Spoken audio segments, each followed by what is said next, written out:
Testing 1, 2. Testing 1, 2. Scrolling through something to look for stuff. Granted, I already have stuff lined up, but I could have more. Well, actually, I don't need more because we don't even have enough time in the night anyway.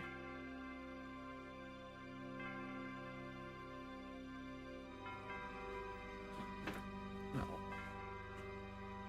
Well, there is. Hey there, Brett. How are you doing? Yeah, I've got a few things lined up, but I don't know who else is lurking, but I have some good news. Well, it's like 2 pieces of good news more than anything else, but we will get to...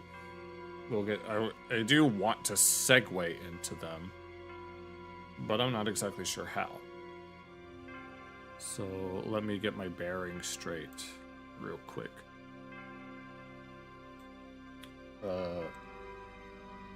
Yes, I have all of these and this.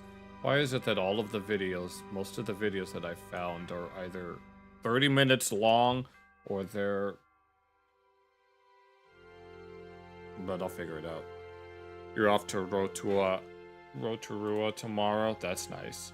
Oh yeah, but the good news is, I went to go play DDR yesterday, and I passed, Steps for Victory challenge, the 19. And so that's another 19 that I can add to my list. I actually have the score on the desktop, on my laptop desktop. No, not this. Let me see if let me go ahead and load it up so that I can show you. Oh my god, no. Now, if Rhodey is able to show up, I can show him as well. But I might have to do that on a different day. Here, it should be this. You've been at your parents' house as well. Oh, of course it shows up really, really big for some reason. Ignore the... I don't know who this girl is, but I think she's a Niji Sanji character, a Niji Sanji VTuber, I don't remember. But, oh yeah. Why does it look like that? Alright, so yeah, this is the score that I got on it. And if you look closely, the dance gauge, I used the regular dance gauge, and it was this close to emptying out at the very end of the song, and I was like, please don't run out, please don't run out, because, oh my god, I don't know if I'd be able to do it again next week. And I got this score on it, and I was very, very pleased by it. It's actually very hard to see that, but yeah, it said like 5% of the gauge was remaining. Now, fun fact about the dance gauge, but yeah, but at least the fast and slow count is perfectly balanced, all in as it should be. But oh my god, no, the ending, I was so... Apparently the way that the dance gauge works is that when it's below 25%, there's a video about how it works, but if it's below 25% and you try to, and you like hit, like the way that it works, the regular dance gauge works is that at the beginning of the song, it starts half full, and as your combo continues on, it gets longer and longer until it reaches 100%, and that every time you get a miss, it lowers. But when it's below 25%, depending on how much you're able to combo, it doesn't go down quite as much. And I was hoping and begging for that the whole time. I was like, oh my god, please just let me pass it. And I was, oh my god, yeah, and I just wanted to show that. Speaking of which, I do want to show what the chart actually looks like. I think I've showed it on stream before at least once. I can show it again, and then I can show someone else doing it so that you could see exactly what it is that we're dealing with. So let me go ahead and do that. I may have shown this on stream. Well, I have, but not in this way. This is the chart in question and how to actually do it with your feet. So, but of course, I'm nowhere near the level of this demonstration, nor am I near the level of the people that can do it very well. But let's go ahead and check it out so that you can understand what I was dealing with last night. Obviously, this part is very easy, but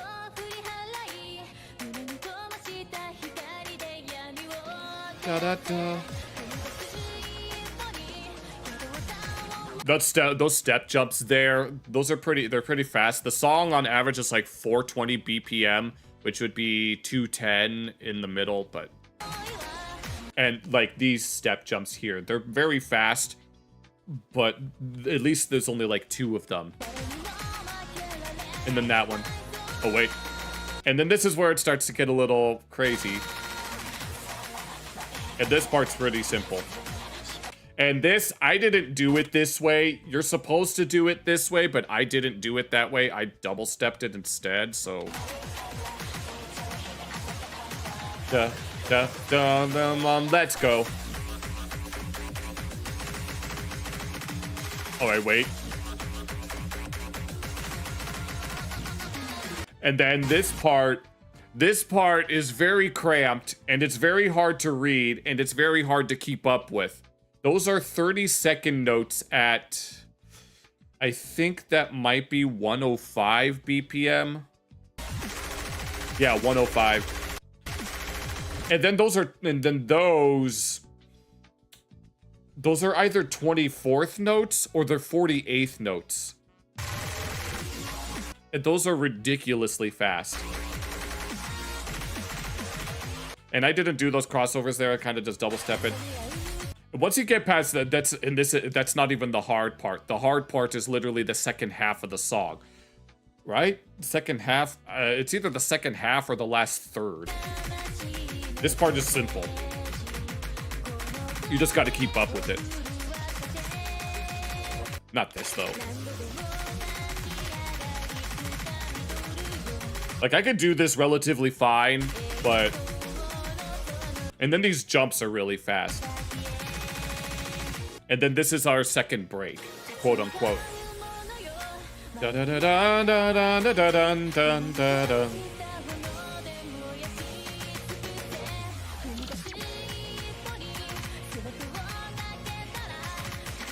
Yeah, and I can keep up with this, and then this is where it gets a little tricky for me because it's very fast.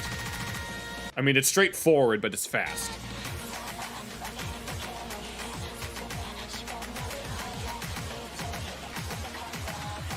Let's go. And now here, it's one, and then this is very, very fast. Are you ready? And then this part's fucking brutal. Right there, this part is also brutal as hell. And then this, yeah, this is just a gimmick. You just gotta be 16th notes at 420 BPM. That's absurdly fast. It's faster than the green ones. And this is around the part of the song that I was in the red in the danger zone for like the rest of it. And I was like, please don't run out. Please don't run out. And here I would be able to recover a little bit of the gauge, at least until this. No, you have to move your legs all over. And then this is some little speed gimmicks. And this, I can't read this and react to it for shit. I was just double stepping, just saying don't. And then I was so happy when I got through this. I was like, oh my god. No, the first half of the song obviously is very straightforward. But the second half, oh my, it's fast. It's like super freaking fast. So much so that if you're not ready for it, you will lose. You will run out of dance gauge. And I wanted to show this video of a world record by young DDR prodigy Harujun doing it on doubles play. Yeah, this kid, I think he's in high school right now, and yeah, just watch.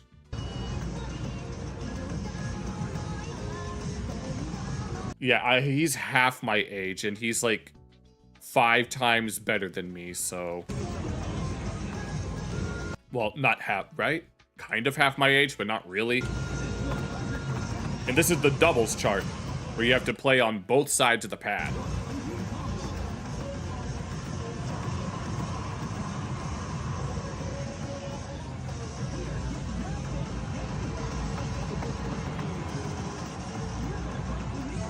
I feel like I should play doubles at some point. I've only played like doubles once, but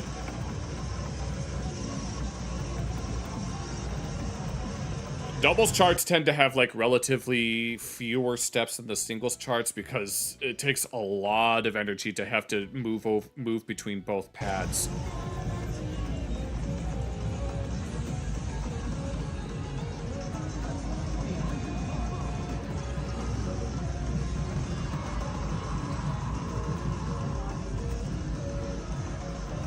I don't know if he still has the record though. And then that super fast, yeah, you probably saw it. Yeah, you have to go back and forth between both pads like super fast.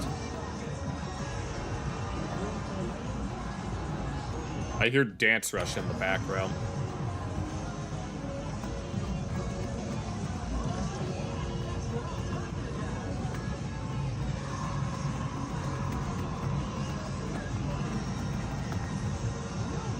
Da da da da da da da da da da da. Yeah, the gold map.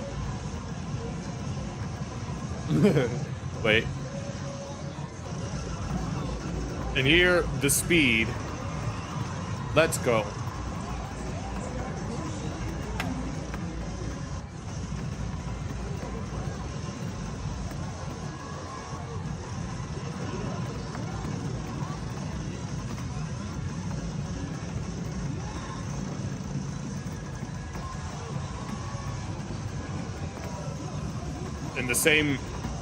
And the same like similar speed gimmicks before, but the notes aren't there's not quite. And as you can see, he got a AA+ on this, so, and I'm nowhere near this much. Oh wait, what's the? Oh, and this is the singles. Okay. Now you get to see the singles chart in action.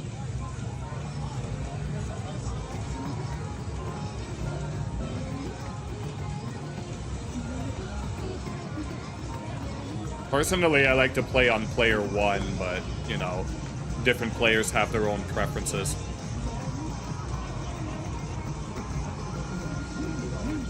I mean, I can play on player 2, but I feel more comfortable on player 1. Is he playing this on mirror? I wonder if mirror really is easier.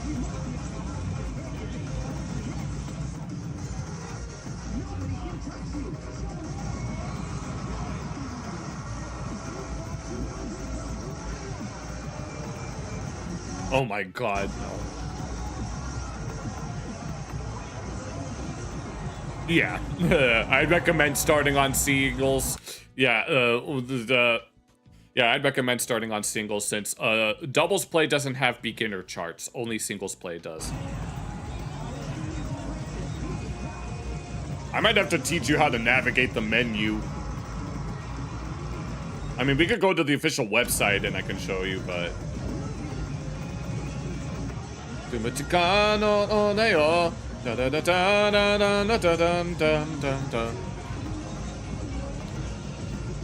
mean, the official website does show you how to navigate the menus, but they're all in Japanese, so you need a translator.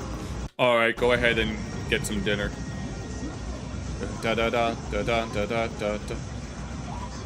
I'll be moving on after this.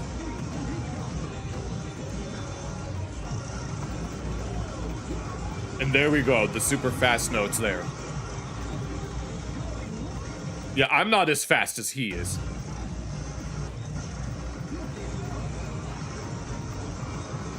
Yeah, and then the bracketing strategy. You saw the way his feet were moving.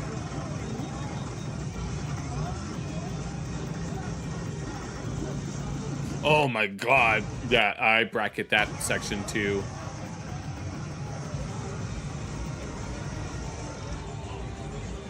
How many misses did he get?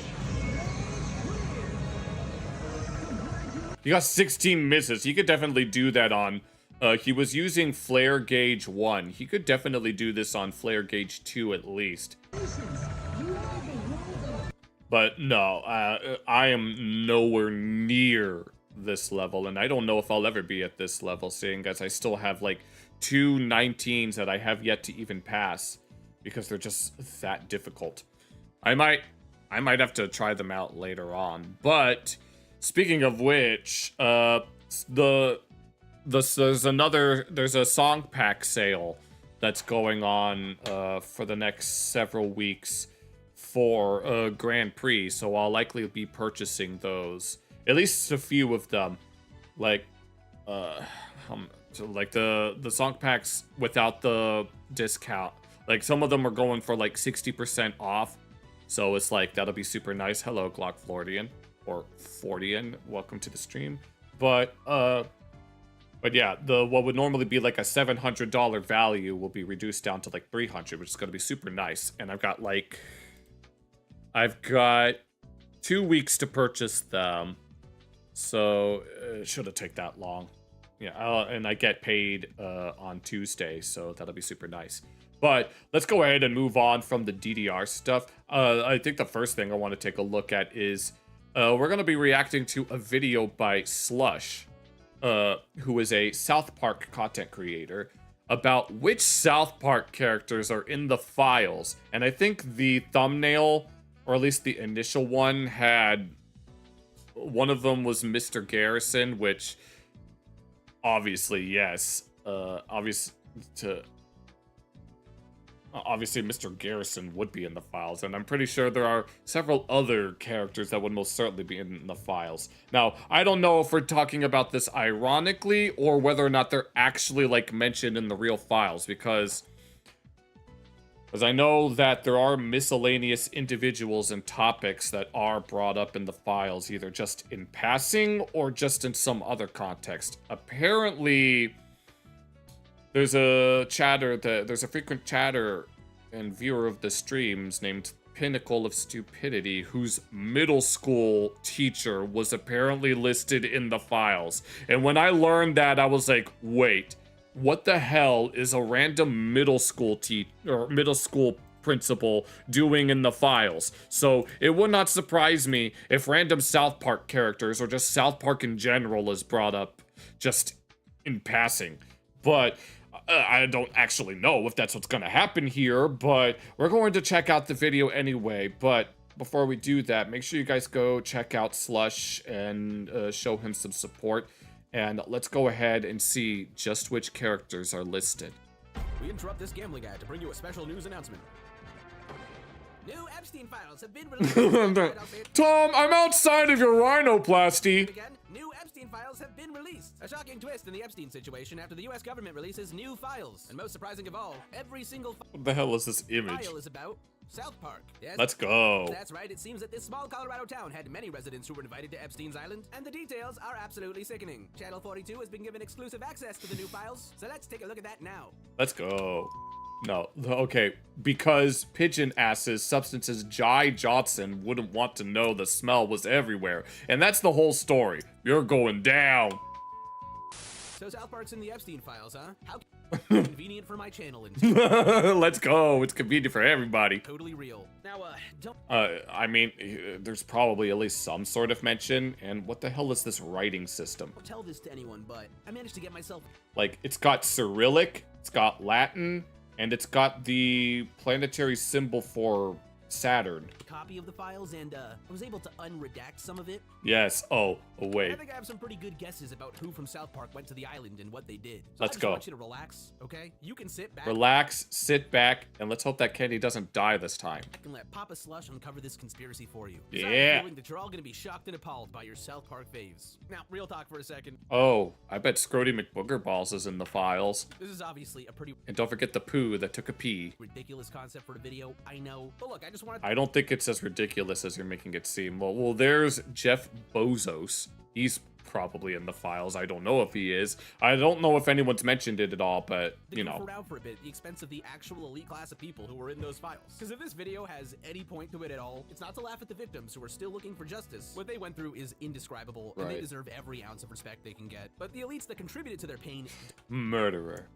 Confess. Don't. And that's the main point here. It's to embrace the South Park spirit and use the show's characters to parody all the screwed up stuff that actually happened on that island. Allegedly.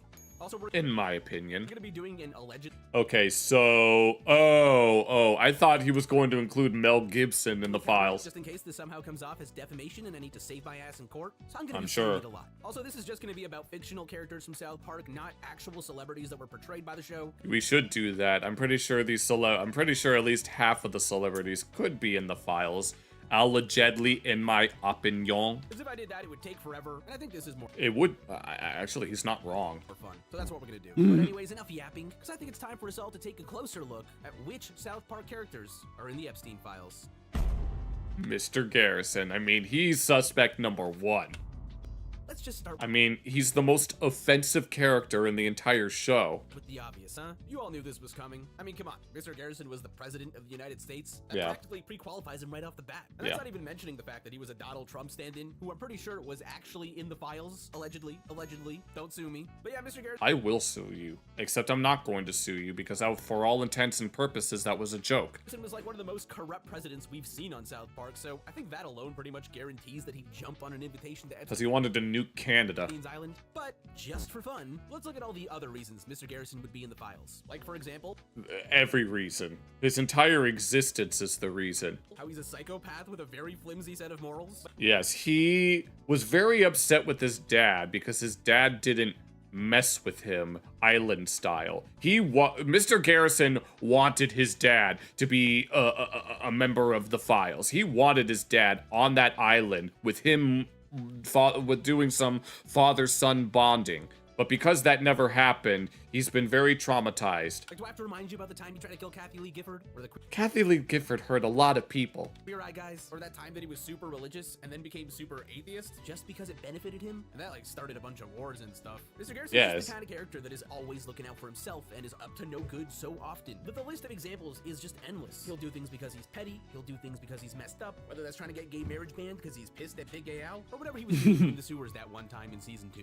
Oh. Wait, what was he doing? Well, I was just hanging out. In a sewer? Children, do you know how to file a police report? I'm sir. No, good. See you in school.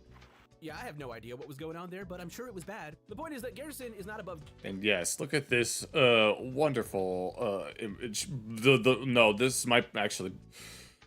No, it's reminding me of that one picture of Bill Clinton in a dress. Doing anything that will give him power or get him revenge on the people he's mad at. Because as a narcissist, he's just very fickle with his beliefs. His priority is himself at all costs, and that makes it easy for him to discard any sense of morality, which in my opinion makes him a very good candidate for the Epstein files. And like, that's not even getting into the insane levels of sexual you guys don't think that Mr. Slave is in the files? deviance that we've seen from him too. Because I know that people got up to some messed up stuff on that island. I do, allegedly, but I think Mr. Garrison might just have them all beat within the first few seasons of no shit. Anyone is on Garrison's level of sexually screwed up. Not even Mr. Slave, who literally has the entirety of Paris Hilton inside his ass. Oh yes, yes. She has to encounter Lemmywinks, and or she has to escape the anus, or she shall surely die, just like Lemmywinks. Because like, let's not forget that in the Namble episode, Mr. Oh yeah, and this too. I was gonna bring it up, but I kind of forgot. Garrison tried to meet up with an 8-year-old, which was only stopped by the fact that it turned out to be Cartman and that the FBI was secretly watching. So God knows what could have happened there. But I'm pretty sure that was Mr. Hyatt.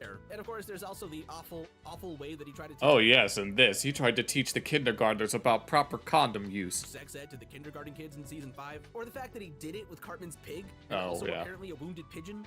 Garrison, you remember what happened to the wounded pigeon you were supposed to take care of? Oh, does that mean Randy Marsh is gonna get called out for banging a bat and a pangolin? Oh, come on. You all know that pigeon was a total slut. See what I mean? Nobody's on Garrison's level. And this is all without including the whole Lemmywinks thing. Yeah. Only not counting because he was intentionally trying to get fired in that situation, so it's a little different. Also, You see, Mr. Garrison needed to be able to tolerate his own behavior. I feel like this doesn't get talked about as much, but we did see during his presidency. Oh yeah, I hope your boys brought some condoms. See that his highly sexual nature bled into that role as well. And like, I mean, aside from the fact that he campaigned on them all to death, which was his promise to get rid of immigrants by them all to death. But no, I'm talking about when Garrison got into the White House, and then we saw him, dominate his Yeah, that's not that. You see the stuff that's on his eye.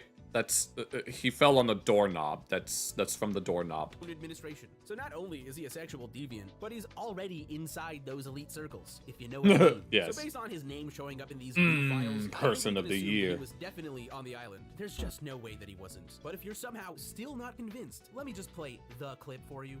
Let's- Nice doing business with you, you little child-murdering pedophiles. But the real I see. So he knows. question is, if Garrison was on the island, what did he do? Well, my guess is something like this. Wait, if I clip this as a reaction, am I going to have to censor the P word? I think he got invited to the parties and then started an orgy with a bunch of other elite men where he forced himself onto them whether they were interested or not. Likely Yeah. using some form of blackmail or worse to get them to participate. You know, just really making them his bitches. And then after he I'm was done, certain- he went around the island and every animal he could find because that's just the kind of screwed up person that Mr. Garrison is. Jeez, I got a little chub. Mephisto. Well, yeah, he's the guy that likes to put butts on everything. Now, I know that this one might seem a little weird at first, because let's be real, the majority of the time, when we see Dr. Mephisto in the show, he's not really evil or bad. Yeah, he's just kind of there. I mean, he's more prominent in like the first half of the series run. I mean, he makes mistakes. When was the last time that he ever actually made a real appearance? But he's usually apologizing for them and trying to correct his wrongs. Like when he made that clone of Stan that terrorized the town and realized that playing God is a bad idea. Or when he made those giant turkeys that terrorized the town and realized that playing God is a bad idea. There's one thing that we've seen from the files, is that Jeffrey Epstein was apparently very partial to renowned scientists. I'm sure he was. I mean, the Stephen Hawking comes to mind. They were often among the people he corresponded with or invited to the island, and he seemed to hold them in high regard. Like there's famously the story where Yes, Stephen Hawking. Yes, I've seen plenty of the memes. Stephen Hawking was invited and requested that some people with dwarfism try to solve math equations on a chalkboard that's too high for them to reach. And no, Allegedly. I didn't just make that up. That's actually a thing that supposedly leaked from the files a year or two ago. Look it up if you don't believe me. Yeah, there are memes about it. Allegedly.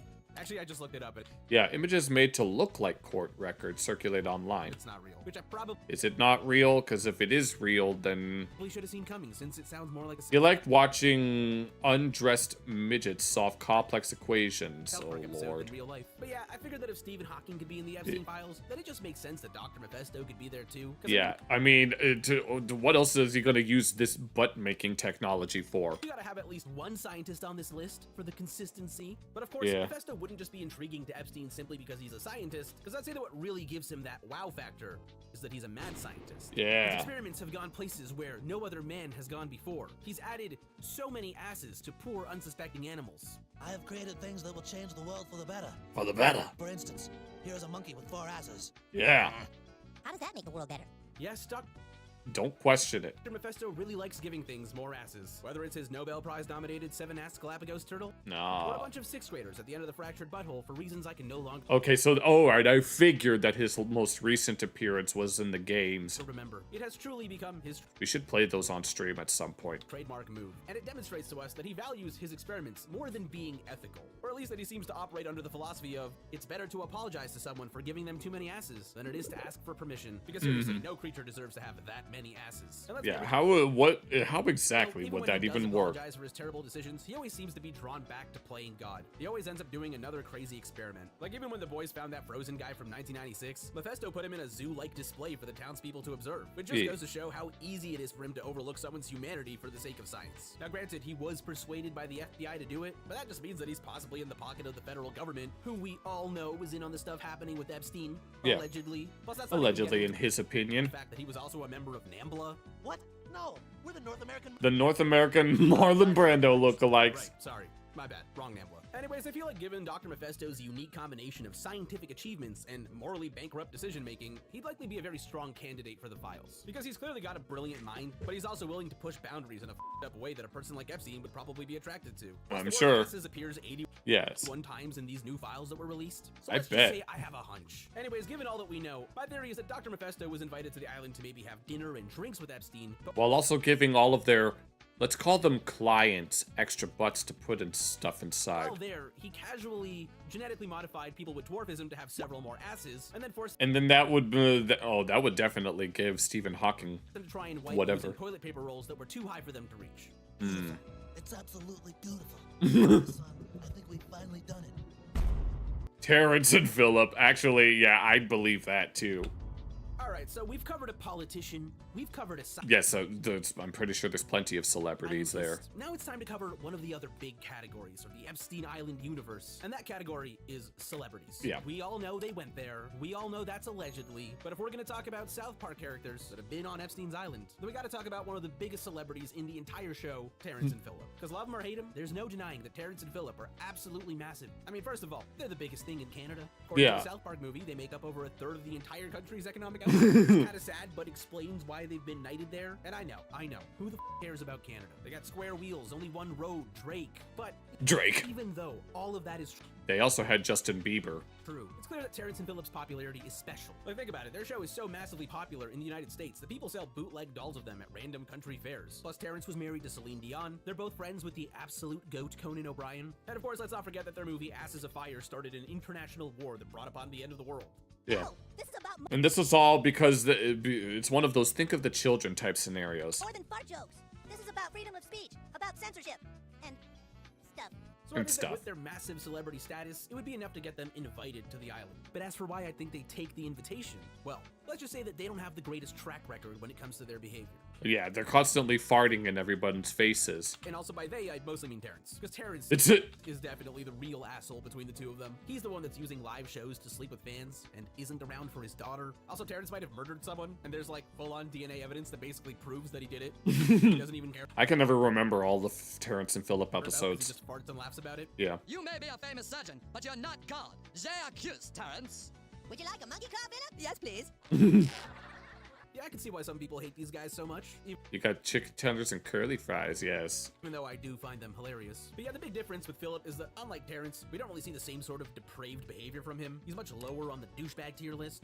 Wait, who was that guy on top? But you know how it goes. Terrence and Phillip are a package deal, so if one of them goes to the island, the other one's probably coming too. Yeah. Terrence is definitely going to that island. So, what did Terrence and Phillip do on that island? Well, most of this part was redacted, but I think I found enough to piece it together. And yes, I'm sticking to this bit. I did that whole animation thing in the intro. Okay, so you did. Okay, I was like, committed now. I was wondering whether or not that was a real animation or if that was just a very heavily edited real one. Well, Terrence and Phillip went there to attend a big party, a real rager. And while there, I imagine that for the most part, they were just getting drunk and maybe acting obnoxious like they usually do. If Terrence was offered anything questionable, I'd say he probably went for it. But at some point, it seems that they convinced one of the victims that they were going to help free them and sneak them off the island. But just as they brought them to their private jet, where they were almost home free, Terrence farted on them. Oh, and there's that. As they got on their plane and left. And so the lesson here is that big celebrities are huge assholes. No shit. Apparently, I remember it was a Bloom's video I remember listening to where he mentioned that Matt and Trey, the creators of South Park, are not big fans of celebrities, and so they'll make fun of them in every way they can. I farted once on the set of Blue Lagoon. Mayor McDaniels. I'd imagine that she would be there too. I mean, why else do you think she has blue hair? Long before the Superdome or the Saints of football play. Wait, hold on, that's too far back in time. Let me try this again. Right. Long before Mr. Garrison teamed up with Caitlyn Jenner to run for president. Buckle up, buckaroo. There was a different corrupt politician in South Park. Yes. In fact, there was the original corrupt politician in South Park, and her name is Mayor McDaniels. Now, right from the get-go, from our first impression of her character, her whole shtick is that she's a total phony, self-serving mayor that cares more about appearances than the actual people in her town. Yeah. It's pretty much exactly how we're first introduced to her in the season 1 episode Volcano. Volcano. All we know right now is that some of our children are camping on that mountain and... I'm sorry, can I start over? Yep.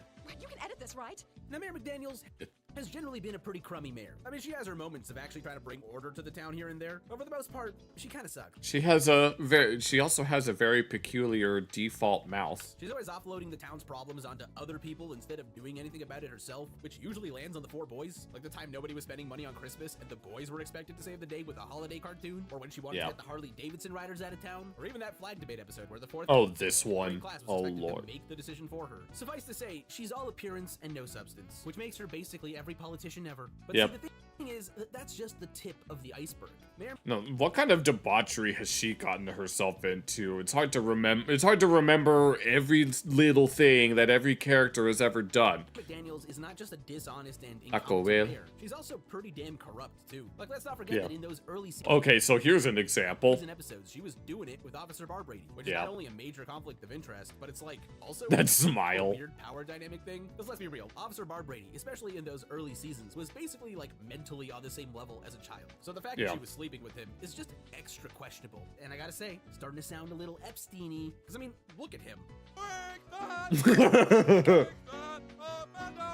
Officer Barbrady, what are you doing? Now, to be fair, as a politician, Mayor McDaniels is definitely a different breed than someone like Mr. Garrison. Because where Garrison Yeah. is bombastic and blunt, Mayor McDaniels seems to really value her optics and always wants to be well liked. But as we've seen from the many Yes. Which royals, politicians, musicians, and actors are in the photos? politicians who are named in the Epstein files, allegedly, optics have little to do with what happens behind closed doors. Right. You might think that it's a little No, it's one of those instances where it's like like when you are like a content creator or a streamer who puts on a persona where like when they're live or when they're making their videos they act a certain way, but then like whenever they're off stream or not recording something, they're usually like a completely different person. bit surprising that the mayor of a small town would be invited to Epstein's Island, even if that town has been the center of several I mean, there is a Chatters middle school principal that's in the files, so a small town mayor being in the files would not be that surprising.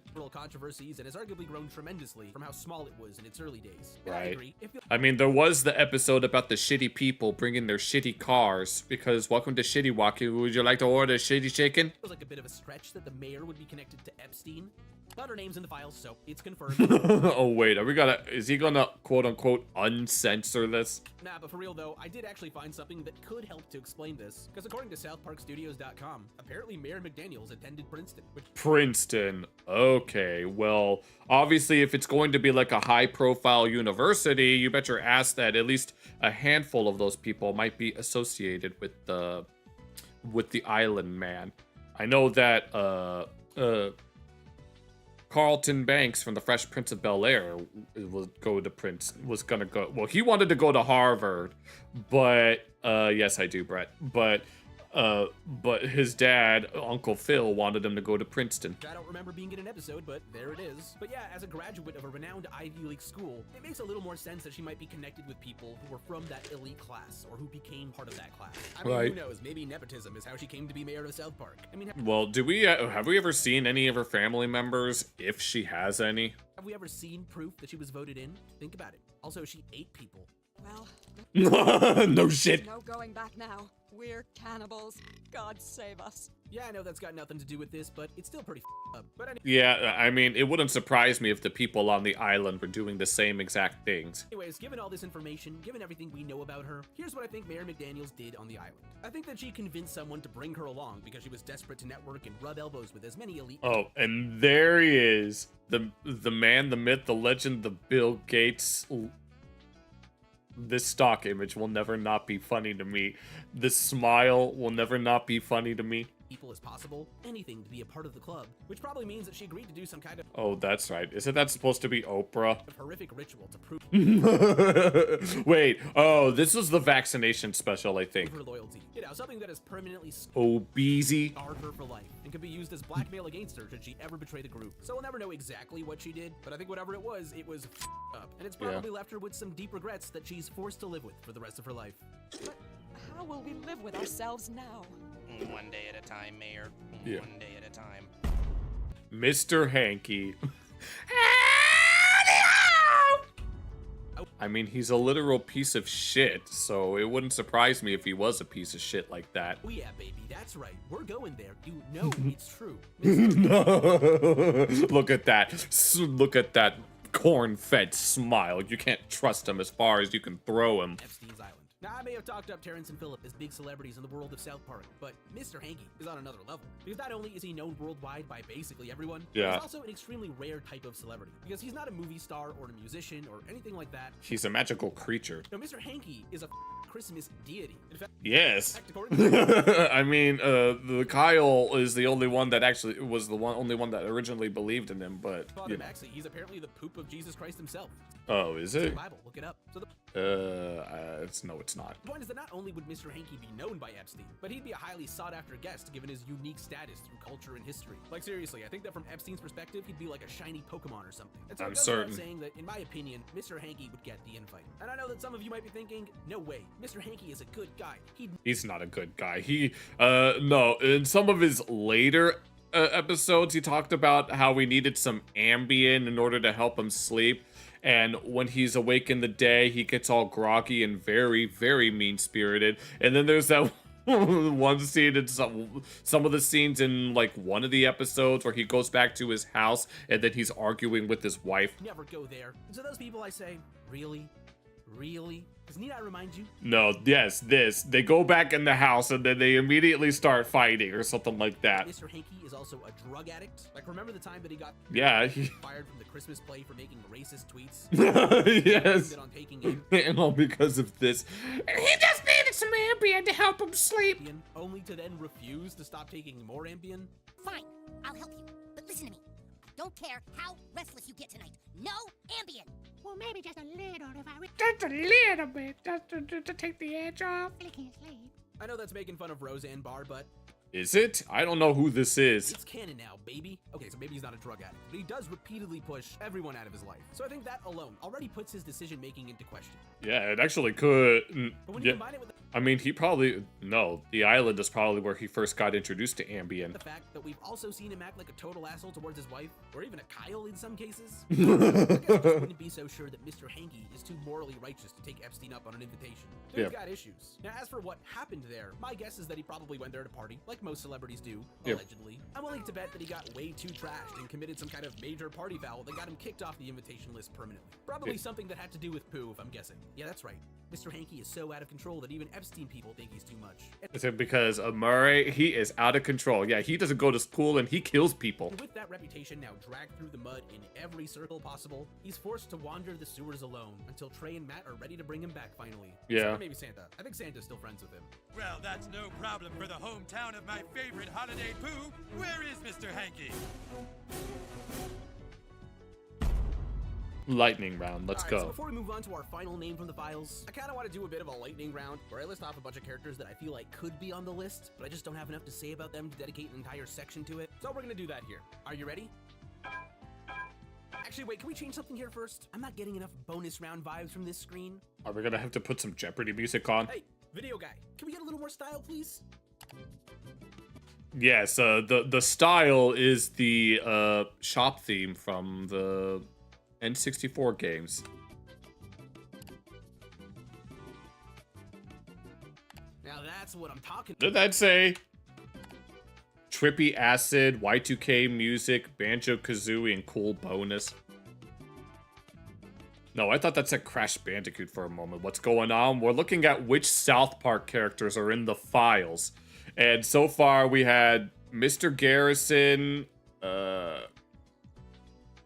Dr. Mephisto, Terrence and Phillip, the Mayor McDaniels, and we just saw Mr. Hanky. And now we're going through a little lightning round. Now that's what I'm talking about. All right, let's do this. 3, 2, 1, go. Well, yeah, Mr. Hat is significantly more of a degenerate than Mr. Garrison. Now, first of all, you know he's alive. We've seen him move a bunch of times, so I think this counts. But yeah, Mr. Hat is one evil dude. He's a member of the KKK. He tried to kill Mr. Twig a handful of times. He also comes off as sexually aggressive. He's just not a good guy. So I wouldn't be surprised if he was super connected to all sorts of crazy people, especially the kind that are in the Epstein files. Yep. Actually, Brainwashed Chef is probably one of the most obvious picks.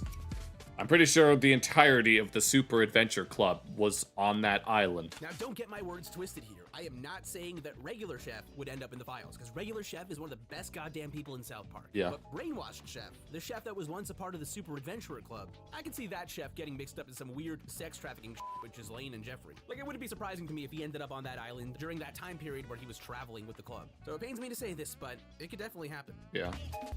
Oh, that guy too. Yeah, he's barely even a character, but... He's just in one episode, and it was to teach a lesson or something like that. Yeah, it was to teach a lesson for Bar Brady, I think. Is anyone surprised? Like, no, for real. Is anyone surprised that Mickey Mouse would be in the files? Now, I know I said it wouldn't be covering any real celebrities or I mean, he tried to sell, he tried to market purity rings for the Jonas Brothers so that he could sell sex to little girls. How was that not island material? politicians, but the South Park version of Mickey Mouse kind of blurs the lines between fake and real. I'm gonna allow it for the I mean, all the Disney characters are real in the South Park world. We saw them in that episode where Randy Marsh goes to China. lightning round. Because I mean, what is there even to say? This dude is evil, rich as hell, one of the most powerful characters in the show in terms of his influence. So there is just absolutely no way Mickey Mouse wouldn't be in the Epstein files. Allegedly. Oh? Butter's dad, yeah. Yeah, Butter's dad is Come on. Come on.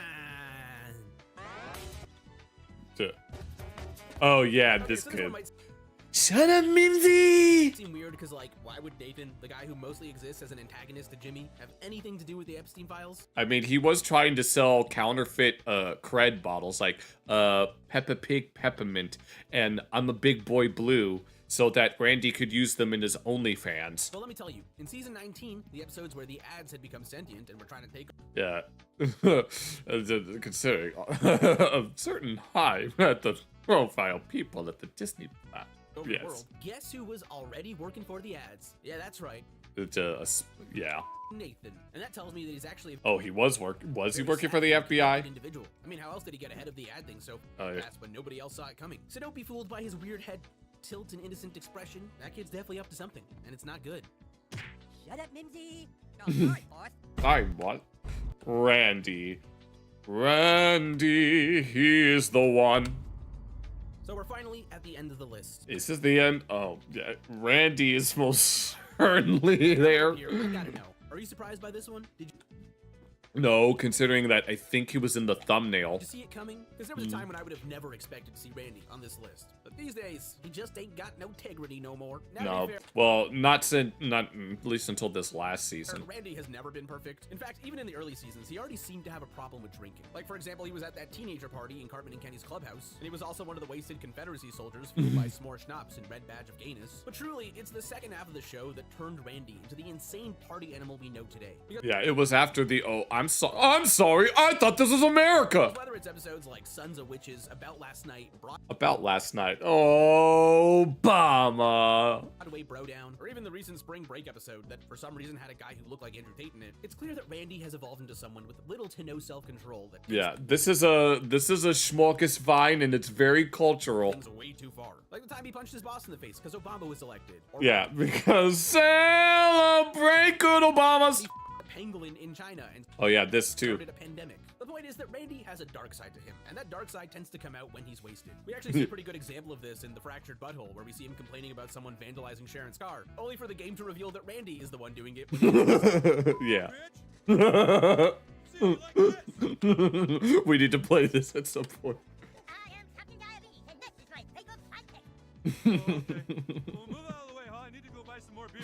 I really need to replay that game. But even though Yeah. Randy can be pretty bad when he's drunk, he can also be bad when he's sober. Because let's be real, sober Randy has a pretty bad history too. Like Yeah. the time he cut off that actor's hand in Future Self and Me to avoid having an uncomfortable talk with Stan. Or when he murdered Winnie the Pooh to sweeten a deal with China. Yeah, Yeah. what do you think I was gonna say? He's a sweet guy when he's sober? Hell no. We're talking No. about a man that blew up people's backyards because they were growing their own weed. That sold Towley into slavery to the President of the United States. Which was actually arguably a form of sex trafficking right there. Oh, well, that's actually a really good By point. arguably, I mean, I mean, he had no way. Did he have any way of knowing that Towley would end up being used in this manner? not arguably, because that's exactly what it was. But yeah, I think it goes without saying that Randy has become a very immoral person as the series has gone on. Like, there are just too many examples to go through them all at this point. So in my Yeah. opinion, it's not all that surprising that he'd want to network with scummy people and party on Epstein's island, especially if it can lead to some kind of opportunity for him. But if we're being honest, what really makes Randy remarkable is that, despite his abrasive personality and penchant for screwing people over, he almost always seems to find himself in positions of power or in friendships with other rich no and powerful shit. people. Like, for example, when he became the spokesperson for Earth after aliens made contact in the episode Pinewood Derby, or how he became the town representative in season 19 when they were trying to get a Whole Foods, or even just the fact that he had They had a Soto Sopa. That's what they were going for. any friendship at all with Whoops. Mickey Mouse. Well, you sure know how to party, Mick. Oh my god.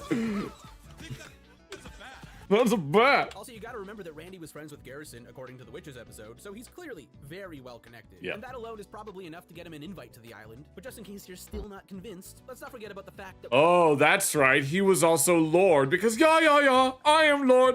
I am Lord. Yeah. Randy is also Lord. Yeah. So on top of everything, he also has the celebrity angle going for him too. I mean, considering that he was rubbing his clit on stage. Which just makes him too strong of a candidate to not be on the list, you know? And here's how I think it went down. Randy was invited to party on the island, but because he wanted to make a good impression and network— Oh, look, it's Jennifer Lopez, who likes tacos and burritos. As many of the elite people as possible, he actually used integrity to supply drugs for the party. Actually, no, that actually would make a lot of sense. That way he can act like he's partly responsible for the good time that everyone's having. Now, Yeah. personally, I don't think he got involved in the sex trafficking stuff. I don't think he slept Probably with any would. of the He probably doesn't even remember. victims or anything like that. Because oddly, the one thing that Randy seems to be consistently good about is not cheating on Sharon. I mean, Yeah. other women. Bats and penguins are obviously a different story. But yeah, I do think that he probably struck some highly unethical deals with the people he met there, and possibly murdered someone if he had to. But mostly, his main role was probably just to supply the substances and otherwise focus on partying and schmoozing. Because that just sounds like the exact type of thing that Randy would get himself into.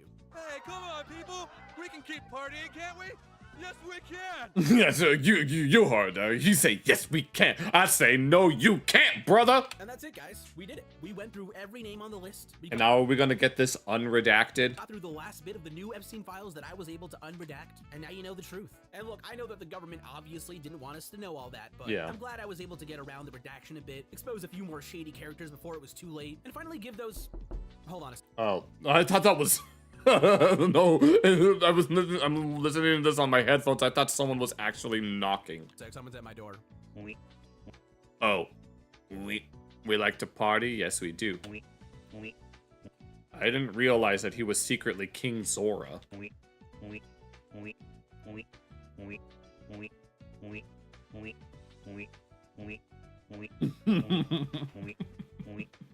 Oh my god, this is going on too long.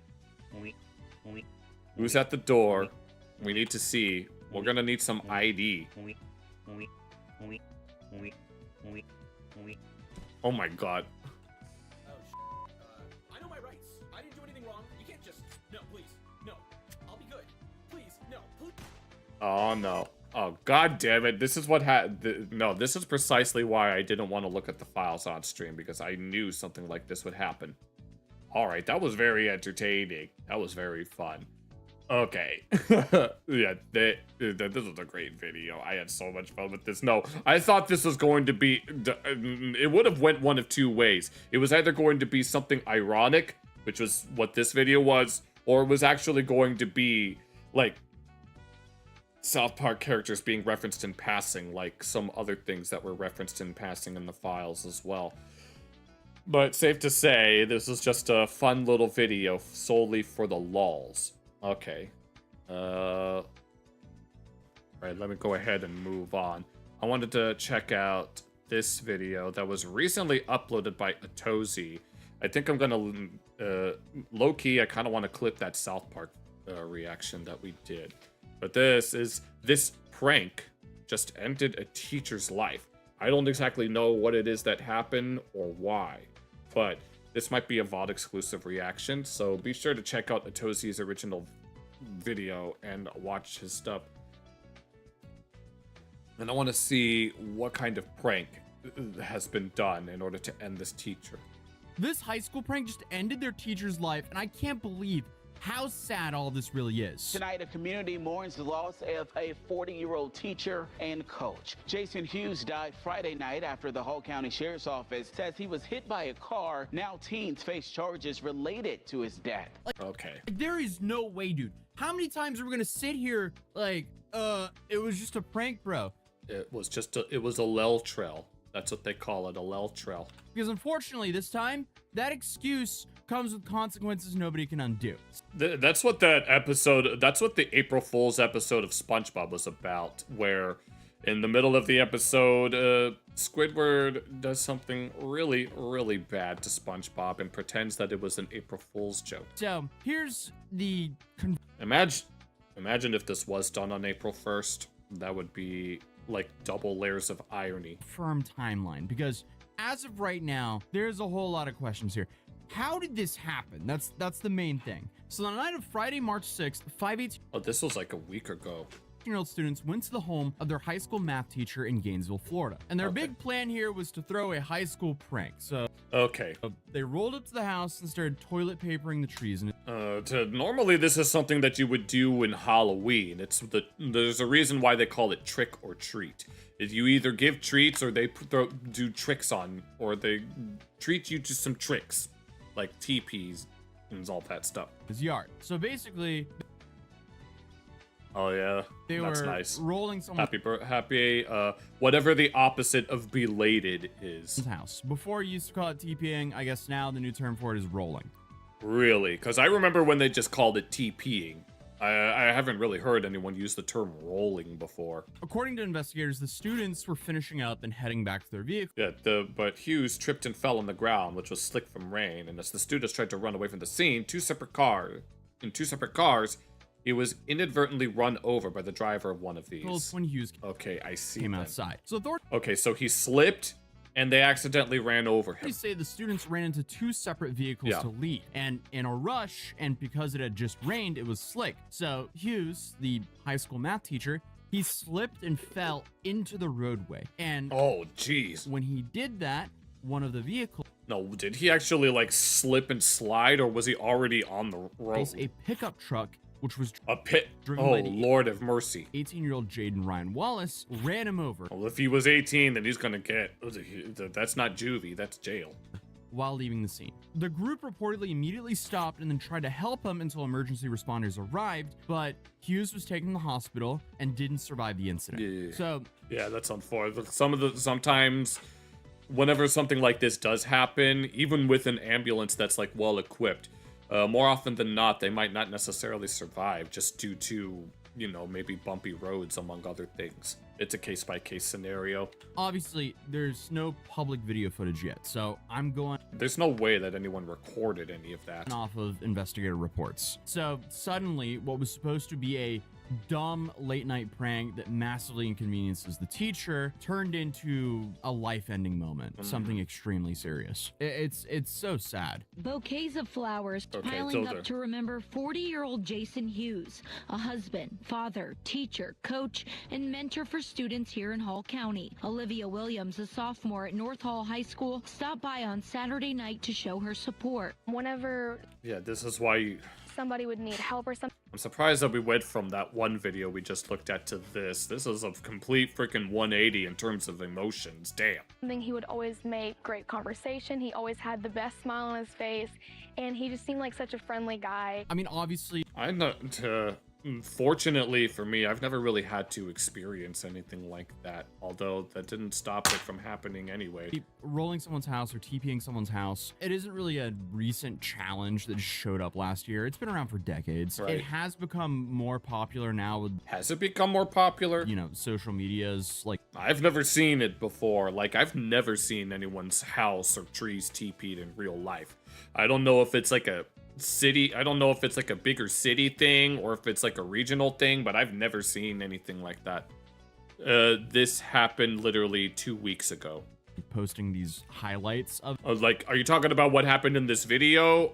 It said 2 weeks ago. Because, I mean, it didn't take long for me to find a whole bunch of viral videos covering the aftermath of, I guess, high school students TPing homes. But still, this has been an American culture thing, especially, in Halloween movies and so on and so on.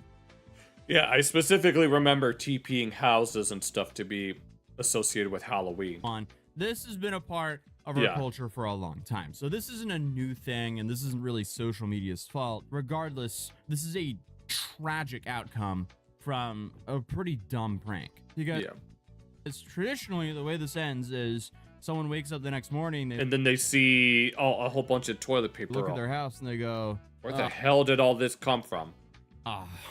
And then either you have a few hours of cleanup or you have to pay a couple $100s to some crew to clean it up for you. It sucks, but it's definitely... Or you could just not do anything and let it deteriorate on its own. It's not supposed to end like this because it's paper. Paper is biodegradable. This sucks infinitely more. But regardless, if you open TikTok right now, you could probably find thousands of videos of people doing the exact same thing. Yeah, but I don't do TikTok, so... These fucking laughs. These TikTok laughs. Hey, I see you! I'm calling the police! I don't know. Are the people recording this did it? Excuse As me. I mentioned earlier, this legacy prank has kind of become this trend on social media as well. I mean, you even had Jack Doherty doing it back in the day. Well, it's Jack Dorky. What did you expect? Guys, I TP'd my house for a YouTube video. Wait, why the hell would you TP your own house? I'm pretty sure that defeats the purpose. There was like a bunch right here, but I put it all in the trash, and there's some inside. And yeah, my mom freaked out at me. Oh, you're trying to troll your mom. I guess he was trying to run up to the car to stop them, and they saw he was running towards them in the cars, so they were just trying to drive away quickly. And, you know, he slipped in front of the car, and the car probably already had momentum and inevitably ran over him. This is just so tragic. And I guess one could say that, like, you know, what used to be, you know, classic trends or pranks are now becoming infinitely more dangerous on TikTok. It seems that everything that TikTok touches turns to shit. Like, you know, the ding dong ditch prank that we've been covering recently. Was that a thing? Or the new TikTok yucky variation of it. I mean, it's unused toilet paper. It is running up and drop kicking. But yes, I would not like that to happen to me. The door, but you do it with a whole bunch of drop kicking the door. Oh wait, I think I recognize that. Your friends. So you take turns, so, you know, for the person inside the house, it sounds like their front door is about to get smashed into. Oh, but yes. I feel like I should know that from somewhere. No, it reminds me of when, going to play DDR at Dave & Buster's, and then one of the buttons, it was either the start button or one of the directional buttons that was just cracked in half. And everyone that I was playing with was like, what the hell happened here? It looks like that someone kicked it just to be able to press it. And it's like, you use your fingers to press the buttons. You don't use your feet. Case, I mean, the prank wasn't really altered. It was just the fact that they were so desperate to escape, they completely disregarded the life of their teacher. But in the case of the doorbell pranks, that actually led to 2 teenagers being arrested and unfortunately 1 teenager losing his life.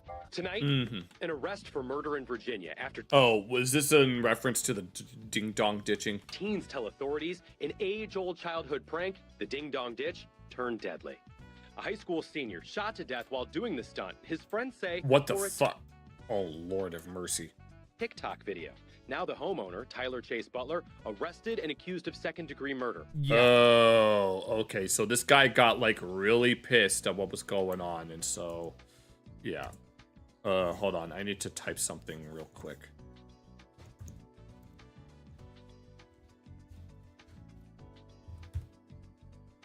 All right. I mean, back to this current story, before I get too off topic, I do want to talk about Jason Hughes and who he actually was. All right, let's get the backstory. At the center of all this, you have a 48-year-old teacher who spent his career working with the exact kind of students involved in this prank. Jason Hughes was a math teacher and golf coach at North Hall High School in Hall County, Georgia. Nice. And by the reports I've been reading, he was the kind of teacher students actually liked having around. Yeah. I've known quite a few teachers that I like around. The school district described him as a passionate teacher, mentor, and coach. And that's what makes it even more tragic, when you have someone who's like a genuine good and a positive force in the community. And because of something like this, obviously, who is loved and respected by students and colleagues. In one profile from a marketing class, Hughes explained exactly why he loved teaching. He said, "I love investing in the next generation and having an influence on them." So my mom has mentioned to me how she wanted me to be like a... Okay, Jack. But I remember my mom mentioning to me how much that she wanted me to become a college professor because low-key, I want to be able to, like, quote-unquote teach people things. Like, that's actually one of the reasons why I wanted to start streaming, is because I wanted to share my love of certain topics with the world. But I am starting out, but I'm not quite big enough for that yet. So I'm just starting out small with something like this, and maybe, hopefully at some point, maybe not in the near future, but in the future, I'll be able to truly spread my wings and then share. It seems like it's putting it lightly to say he was a good guy. He seemed like he dedicated his life to something he cared about. And according to his family, Hughes actually knew the prank was coming. So he was the kind of teacher who's liked enough to be in the know about this kind of stuff. His wife later explained that he was excited and waiting to catch them in the act. Oh, yeah. That just makes this so much more sad. Oh, Lord have mercy. So in other words, apparently this wasn't some angry confrontation where the teacher stormed outside to yell at a bunch of teenagers. From everything that we know, he was probably planning to bust them, laugh about it, and maybe give them a hard time the next day of school. Yeah. Cool. But because the ground was wet from rain, he slipped. And in a matter of seconds, a situation that started as a dumb high school prank turned into something nobody involved could ever take back. Oh, yellow rubber. I think that's a little set piece, background set piece. And what makes this next part of the story even more surprising is what Hughes's family asked for after all this happened. So what did the they driver want? of the pickup truck, 18-year-old Jane Ryden Wallace, he was later charged with first-degree vehicular homicide, along with reckless driving, criminal trespassing, and littering on private property. The four other students who were there, Elijah Tate Owens, Aiden Hucks, Anna Catherine Luke, and Ariana Cruz, they were also charged with criminal trespassing and littering. Would they be considered accomplices? According to investigators, the group stopped and attempted to help after the incident until emergency responders arrived. But while the legal process was starting to move forward, Hughes's family stepped in, and instead of calling for punishment or demanding accountability, his wife said that she wanted the charges against the students to be dropped. Damn. In a statement, she explained that Hughes had known the prank was coming and had actually been looking forward to catching the students in the act. Okay. All right, I see. And he said, "This is a terrible tragedy, and our family is determined to prevent a separate tragedy from occurring." I see. Ruining the lives of these students. This would be counter to Jason's lifelong dedication of investing in the lives of these children. Yeah. And Jason's wife is Laura Hughes, and she's also a teacher at the same high school. Oh, so damn. I guess it's no, that makes it even more clear to say that they both were dedicated to the students. And Laura is carrying that on. That is a lot of forgiveness. Jeez, Jesus. No, like what's her name? Who was like, who forget like Charlie Kirk's wife who forgave the shooter. What a tragedy. For he knew not what he did. This is. It's so sad. This entire I don't know how I would react. Story is just so heartbreaking because even after losing someone that she loved, she's still thinking about the future of the students involved in what happened that night. But whether those charges actually get dropped is something that's still very much in the air. So now, even though the family has asked for the charges to be dropped, that decision isn't really up to them, though Laura's statements could lead to some leniency. Because in cases like this, the final call belongs to the district attorneys and the courts. And right now, the case... And considering that the guy that ran him over is 18, he's fully subject to the law to its fullest extent. I don't know why I had to use two different versions of the word full in the same sentence, but yeah. This is still under investigation. But what we do know is Wallace's bond was set to $1,950, and all 5 students have been released on bond. So the district attorney, Lee Darrow, has also said that it's too early in the process to comment, which usually means prosecutors are still reviewing what happened and deciding how they want to proceed. But if the charges do move forward, the consequences can be extremely serious, especially for the driver. Obviously, the most serious charge here is the first-degree vehicular homicide, which in Georgia is a felony offense. And if someone is convicted of that charge, it could carry multiple years in prison. The other 4 students involved are currently charged with criminal trespassing and littering, which are significantly lesser charges than what the driver got. Obviously, for good reasons. But, I mean, it's so hard to judge this case without seeing what happened. But I mean, if the wife of the teacher thought this was all an accident, it's probably an accident. Would? Because, I mean, there's just no incentive for her to lie here. But either way, I mean, this entire situation just sits in an awful place. A teacher's life was lost. You have 5 teenagers now facing criminal charges, and the family of the person at the center of all this is asking for grace instead of punishment. Right. Which that is very difficult to judge is not properly. something you see very often in cases like this. I guess what started as a dumb prank that honestly people have been pulling for decades ended with a teacher who spent his life investing in students suddenly gone. And then the question is, when exactly are people going to learn? How many people have to lose themselves before others realize maybe we shouldn't necessarily be doing these things, even if it is low-key funny. And what's really sticking with me here is the quote of him saying that he loves investing in the next generation and having an influence on them. And now, even after everything that's happened, his family is still trying to protect those same students, which honestly tells you a lot about the person this guy must have been. If you guys do want to support Jason's family, I did put a GoFundMe down in the description down below. Yeah, don't be if you're watching the VOD or whatever on YouTube, please go check out the original video. I do want to offer my deepest condolences to that family. This is honestly a way rougher video. No, I'm pretty sure there are plenty of like quote unquote TikTok pranks that exist that are like absurdly dangerous. Like, I can't really think of any others off the top of my head besides the freaking ding dong ditching that he mentioned, where someone got shot. But yeah, and then oh my god, it's absurd. And then there's other things that are also like the things that you see on TikTok that are also very dangerous. But yeah, before we move on, I am gonna go to the bathroom real quick and I'll be right back.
Alright, I'm back. I have like 2 other videos lined up. Like, here, I have this, the latest Papa Meat video about Reddit mods being the worst because, yeah, after the whole situation with that one Reddit mod of LSF, it only makes sense that they'd all be considered the worst. And then I have another video lined up as well, but I do want to check this one out in particular. But we can go ahead and you guys can check out Papa Meat's original stuff. You guys, it always seems like he's got something to say. I'm looking at the beginning of this video, and what the hell is this? What are we looking at here? No, I was about to say, this reminds me of something that you would see on a 1980s Nickelodeon or something on... For some reason, I'm thinking of the Addams Family, but I don't think even they would have something like this. Hey, Margaret! Hey, Its name is Margaret. I have wonderful news! What is it? We're selling a toy of your likeness! I have no idea who or what this is or what this has to do with... Wait, no, this is what your average Reddit mod looks like, actually. Shut! We're selling this toy because... Okay, so it's just merch. I need to make money because you don't cook, clean, or do anything. I'm basically an at-home dad that hates his life. Oh, Lord of mercy. We're selling them now. You can get them at Soft Meat. I can't wait to get my own merch. Yes, I'm going to sell little plushies of myself, and they're going to be so cute. Not toys. Right now, if you want your own personal Margaret, I don't give a fuck what you do with this. You stick it up your ass and come. Let me see that. Let me see that Margaret. Let me play with it. Let me stick it on my ass. Let me put it in my mouth. Suck on it. So Ed Wunsler III got tired of all the questions. He let the girl stick this thingy up her butt. It took the doctors 12 hours to get it out. And you know what? It was still working. On it, piss on it, shit in it. I don't care what you... Once it's yours, No longer mine. Put it in a jar and do something like that with it. You have custody of his wife. That's how this transaction works. You got anything for him, Margaret? Mommy, play with me. Touch me. I'm so glad we didn't skip this. I'm leaving. Oh. Welcome back to the Papa Meat channel. How you doing? Coming up, Let's go. Today we're going to be talking about online moderators. Moderators, whether that Oh, so are we talking about them in general, or are we talking specifically about Reddit? be on Twitch, Discord, or Reddit. Okay, so we're talking in general. Are often the butt of the jokes across all of the internet. Fat neck, bearded fedora. Yes. Computer janitors are usually the image that comes up. Yes. And it's been hard for them. Anything with a soy jack, to shake it basically. off. Everybody's picturing some kind of troglodyte, gatekeeping, Basically, someone like this, only not quite as handsome. safeguarding a precious community on the internet, whether that be on Twitch, Discord, Reddit, wherever. It's Low key, I kind of want to delete my Discord account. It hasn't it hasn't been much use to me since I got kicked out of that one DDR server, or multiple DDR servers. So I don't really have much use for it now. Well, actually, I still use it to get some mods for the Kingdom Hearts game. So become almost like an urban legend. I'll have to get some of that before I do. So There's infamous as like Sasquatch. That's the kind of image you get in your mind. I mean, just a little tip of the fedora. But is it not Milady? necessarily true, Nick? Are all moderators like that? A lot of them. A lot of them. Beg to differ. Online community moderation is a very important job. Yeah, I mean, obviously, in the context of something like this, you kind of need to figure it out. One that many of us would hate to be without. So why is it that people taking on this role, which is very often completely unpaid, end up subjected to endless ridicule? As it turns out, the conversation surrounding Discord mods is less mindless bullying and more so a window into what happens when introverted shut-ins are given absolute power Yes. over a group of people. It's a matter of deadly significance, as that the LSF mod would Given say. an iron fist to rule. There are countless stories of This is your reminder that if you want to vomit react fuzzy art or be a jerk about fuzzy art, that you are lining up for a 24-hour timeout by me. No, I don't need any of this. Please let me be a moderator so I can delete this post. power tripping mods turning on their communities and being exposed as complete degenerates. So, with that said, let's look into the egotistical world of online moderators. And there's the infamous one that got a lot of spotlight in the past like 2 months, so much so that More Pegasus made like 2, maybe 3 videos about it. I am not a Discord mod. It's literally impossible. He's actually a Predator mod. Also want to talk about mods without first going into the hilarious events that took place with the Yes, who is Stale 2000? top mod on r/livestream fails, which by this point, for some online avid internet dwellers, is old news, but to the rest of us, it's still kind of recent. Yeah, low key it kind of is, especially since it's an ongoing development. Subreddit has essentially become a place to not only post streamer clips, Orson shows off what he learned in 6 years of speedrunning children's game. but a home for internet drama between content creators. The former top mod, Stale 2000, posted a video calling out the Reddit CEO as well as moderation team. Is that what the CEO actually looks like? I did not expect that. I don't know why. I was expecting someone with olive skin and black hair and brown eyes. For removing him from his position. It's a big deal. Well, that's his job. It's his job. Is he paid? No, but he is paid with karma. You're paid with karma and up. Sure. You're also paid with updutes. Is it just perceived power? Is that what it is? Is the reason that it's such a big deal is just being like, because I care about this community that much. I care. It's not about community. It's about power. I care about internet drama and streamer drama that much. It could be just like depending how long it's been. It's like, this is my legacy. This is my baby. I've been This is what curating. I've been known for. This all started because Stale was told about an upcoming streamer show called $1 Million Fan. That turned out to be most likely a scam. Allegedly, in my expert opinion. That was supposedly set to air on Amazon Prime. The show was pitched to him by Mythic Talent, a top streamer. Oh yeah. I know like half of these people.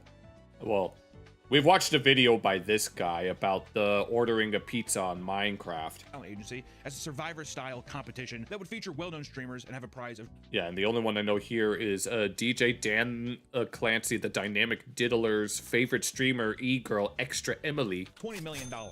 Damn. What? $1 Million Fan? Goddamn, $20 million fan. And then they had to reduce it to 10 million, and I think they had to reduce it again. And then they found out that it was and they found out that the headquarters is next to a falafel shop. They also told him there would be a way for fans to be on the show by entering a paid sweepstakes. Thinking this could be a good opportunity for the subreddit to branch out, he reached for a collaboration, and they agreed. Immediately, people pointed out that the show was likely a scam because the domain for the show's website was registered in Iceland. And yeah, that too. The mansion photo on the front of the page was an AI stock photo. Now it makes a lot more sense. Okay, yeah. So he was duped. All right. Upset by the subreddit's reaction, Stale began to delete comments that were calling it a scam. But when creators like Moist Critical started calling it out, the fire was too big to put out. It was and then he tried to beef with Moist. It's just a goddamn firestorm. When Charlie talks about it, it's over. Everyone on Earth is. I mean, people. I don't know the last time anyone has used the term flame war, but that's basically what's going on here. I don't know if flame war is still the term for internet arguments and comment sections and shit. This caused most of the streamers who agreed to be on it to drop out, and the organizers to reach out to Stale and ask him to delete the announcement post. Shortly after the post deletion, Stale was removed from the moderation team for violating the Reddit TOS by promoting a scam and deleting comments about said scam. And then he went to YouTube to talk about how it wasn't a scam, allegedly in his opinion. They remained adamant that there was no indication it was a scam and that people were getting refunds, even though at the time there was no evidence to support that. People were getting refunds. Really? Can I see? Well, your money's coming. Oh wait, no, this reminds me of the freaking Logan Paul scams, where apparently a lot of the people did not get their money back from the crypto zoo. All right, just trust Stale, all right? Have me not moderated for you well enough, me lord. This video boils down to Stale claiming Reddit abandoned their previous mods, despite doing all this work for the platform to keep it safe, to keep his community safe. Right? Yeah. The worst thing, the scariest words you can ever hear. I'm from the government. We're here to help you. This guy was from Reddit. He's here to help you too. Moderator. He goes on to say that moderators should be treated on par with influencers or celebrities since they have real power over the website. And this extends to giving them layers and even talent managers for sponsorships and events. Well, let me ask you this. Would you say like streamers and YouTubers, are those actually, would you say those are celebrities? Like, are we? I mean, it depends on how you want to stretch the definition of celebrity. In a status of celebrity? Micro-celebrity, I would say. Like a micro-celebrity. Yeah. Different form, it's evolved. I mean, Mr. Beast, you can most certainly say is a celebrity by all accounts. And you could even say like Logan Paul is a celebrity as well. But when it comes to someone like maybe Moist Critical or Asmongold, they might not necessarily be considered celebrities, but they're still pretty well known regardless. No. But I guess what I'm saying is it actually unrealistic to be like a Redditor mod? That's a celebrity. Is that a celebrity? No. So basically, no. Well, what if he was one? Oh, you gotta watch out. Uh-oh, Alpha. Mod. Would that mean he's famous? He's famous, yeah. It's somewhat of a celebrity. I guess that's true. I guess you wouldn't say like the executioner at a prison is a celebrity, even though it's like you have all this power and you're ending.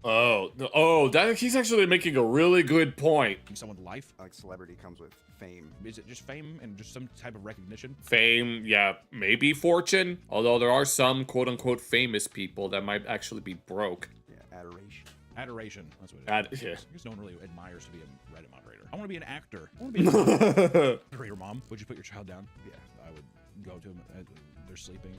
I love you. I put a pillow over their face. Oh, hell no. I wonder if younger people believe that moderators are, it's like a full-time job. Some of them.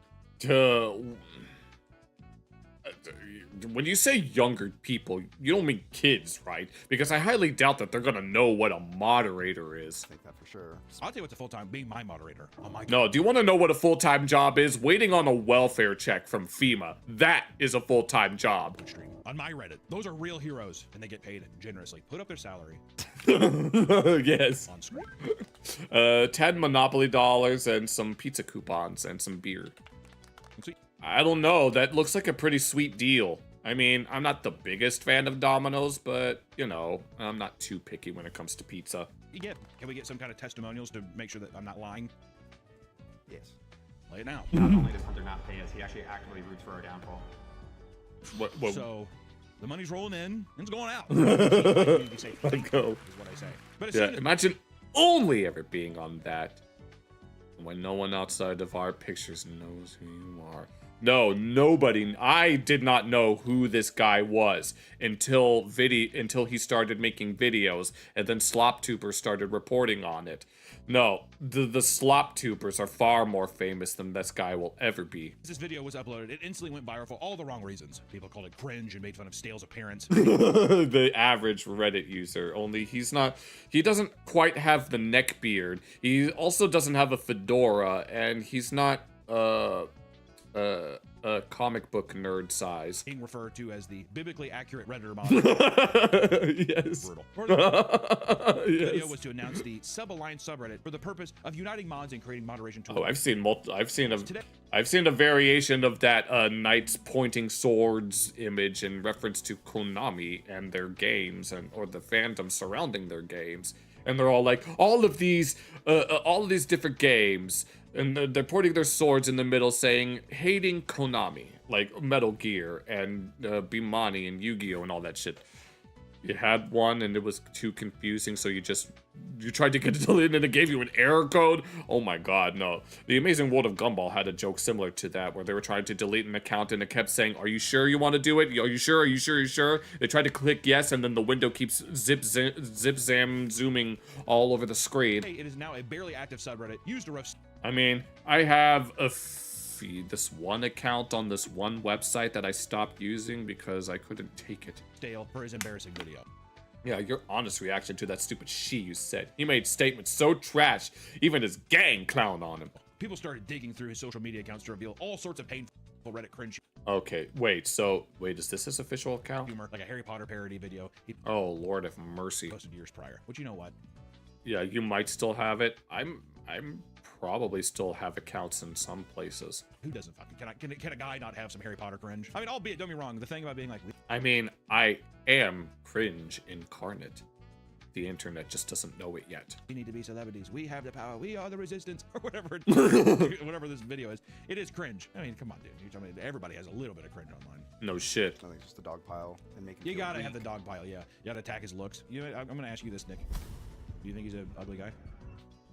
I mean, don't get me wrong, it is a unflattering photo. No, that is. Him balding is not doing him any favors. No. Yeah, that's unfortunate. It's one of those icing on the cake type of things. The balding doesn't help, but at the same time, I don't think he's definitely not a bad looking guy to me. He's a normal looking man. I think people are being a bit harsh. Not everybody can be fucking beautiful, man. I'm not beautiful. Debatable. I got a big fucking pig body, hog nose. I don't know. That sounds like bulbous nose looks like a goddamn Edison bulb. I've seen bigger. My face. 4 days after his first upload, he uploaded a shorter video. Oh yeah, the Reddit modder's response to Moist Critical. Directly addressing Moist Critical's critique on his views and essentially doubled down on his previous statements. Bad one. You don't do that in this video. Nope. Yeah. Here's the thing. You Slytherin. You would be me, a true Slytherin. Yes. When it comes to these types of arguments, it's like one side wants to double down, and then the other side will also double down, and so it just goes back and forth. He claims people should thank him for speaking out. Try to prove the show wasn't really a scam by showing heavily redacted emails and said a string of other cringe and uncomfortable things that only made the situations worse, which I'm not going to say that. What if Extra Emily purposely runs a red light and crashes a car? This could be very funny. The internet continues. Well, I'm sure Dan Clancy would find it funny. To clown on him, but Stale wasn't going to take this shit sitting down. Instead, he uploaded a third video. The hell is this? Titled, "Am I serious? The 4 layers of irony." The axe. I feel like that's when you lose the argument. Yeah. You lose the argument. He lost the argument the moment that he made that video. After the first. Exactly. Exactly, Papa. Honestly, once there's a court of public opinion, your side never doubles down. And you're fucked. You gotta just keep doing your thing. And after a while, just be like, I mean, it is what it is. What the fuck am I? My side, I don't know. I don't know where I was going with that. In which he explains that the whole thing was ironic and that he was exaggerating. Okay, yes. Sincerity and pre-irony. Wait. Why does this remind me of something? This reminds me of something that I learned in psychology class, but I don't remember what it was. In order to bring more it had to deal with levels of morality or something. To a serious problem. Regardless of his initial goal, Stale has submitted himself as a poster boy. Redditors assemble. Yeah, pretty much. Oh my god. That is just a tip of the moderation iceberg. I'm sure. And you know what's weird though? Yes, we have power. Well, I have no power. Because Mr. Tentacles has all the power. Is that on the surface, to 99% of the world, this is going to seem like nothing. Who cares, right? But it is that 1%, that is a huge 1% that affects their daily internet-going lives. Someone's also probably, I would say a large scale of people have been affected by moderation in some kind of way. Or a moderator. Yes, I have. Yes, I've bared witness to being moderated. Now, in some instances, it's justified, like when I show a screenshot of a version of a game that I shouldn't necessarily be sharing. But then there are other cases where it's just straight up censorship, and I'm like, and then I get kicked out for not being woke enough. In some kind of way. People raise their fist at rules! My TikTok videos on my personal account get removed all the time for moderation, and I think that's abuse. I feel the same. Wait, so you what kind of are uploading videos to TikTok? Yeah, he looks like the DMV sharing school during school photo day. Oh my god, no. So he's just a guy that takes pictures. Little secret. Really? Oh, okay. Stale is far from the only person that has chosen to focus a majority of their time and effort How do you get so many kittens? into their favorite online communities. For many, this is just another day in the life. The duties of a moderator often includes cleaning up spam posts, reviewing posts to make sure they're adhering to their community's rules, and banning users that violate them. They're often described as internet janitors or I'm hall sure. monitors, right, in online communities. You know, The hall monitor! I want to ask my moderators, what do they think of being called that? If I sat there and you said to them, Hunter said that you guys are glorified fucking internet janitors and monitors, what would they say? I don't know. He is on Reddit, so yeah. The correct term is internet custodian. Custodians, yes. I'm not a janitor, I'm a custodian. If I said that they're a fucking grimy internet custodian, what You take pictures on a digital camera, nice. would they say? Put it up now? Put up the conversation? Oh no, oh god. Okay, so is this the kind of shit that While we're... moderation is obviously important to make communities less chaotic and bot-heavy, many Right. seem to have an unhealthy obsession with the job. A study led by computer scientists at Northwestern University in 2023 revealed that around $3.4 million of unpaid labor is done each year by Reddit mods alone. That's a small country's GDP. Yeah. Well, we could be giving a small country's GDP to online moderators, which in some cases, if it's that insane and it's something where like if a creator is being like, can you do this full time? I need XYZ. I think you should be a paid thing. If it's a thing though, where it's like a person that's always in your server, like my moderators, they could attest to this, but the testimonial afterwards. Hunter actually beats me. My moderators, Okay. it's people that are in there already hanging out, whatever. So then I'm like, hey, if you want to, if you see anything, Yeah, I'd imagine in that scenario, that's one thing. just clean it up, or just be like, just keep an eye on shit. And then I talk with them and they tell me if anything's going on. But Yeah, a Polaroid from your dad's work. I think that they should be paid if they do a lot of work, if it's a real job, because that's only fair. I mean, Yeah. I'm fucking getting all these ad deals, dude. Oh, man. Yeah, if you can afford... Yeah, if you can afford to pay them, then go for it. What's wrong? This video is sponsored by Helix Sleep. Oh. There's Helix Sleep here? No, unfortunately not. Okay, there's another ad. Okay. Yeah, if you want to check that out, feel free to do that on your own. You sift through and remove gore, porn, and other heinous things. They still choose to do it for the Oh lord, the hunching. love of the game. Which begs the question, Nick. If Reddit makes over $1 billion Yeah, if they... in annual revenue, should they be paying moderators? Realistically, if it's $3.4 million a year, right? Theoretically, they should be able to be like, this is a thing. No, they could... If they make $1 billion at that point, then they can afford to do all that The shit. problem, though, is that if it was a paid gig, they would have to like do it themselves and then give out moderators to communities who aren't going to Yeah, they'd have to hire mods instead of just appointing them. care. I think the moderation only works by people who are actually give a fuck. Yeah.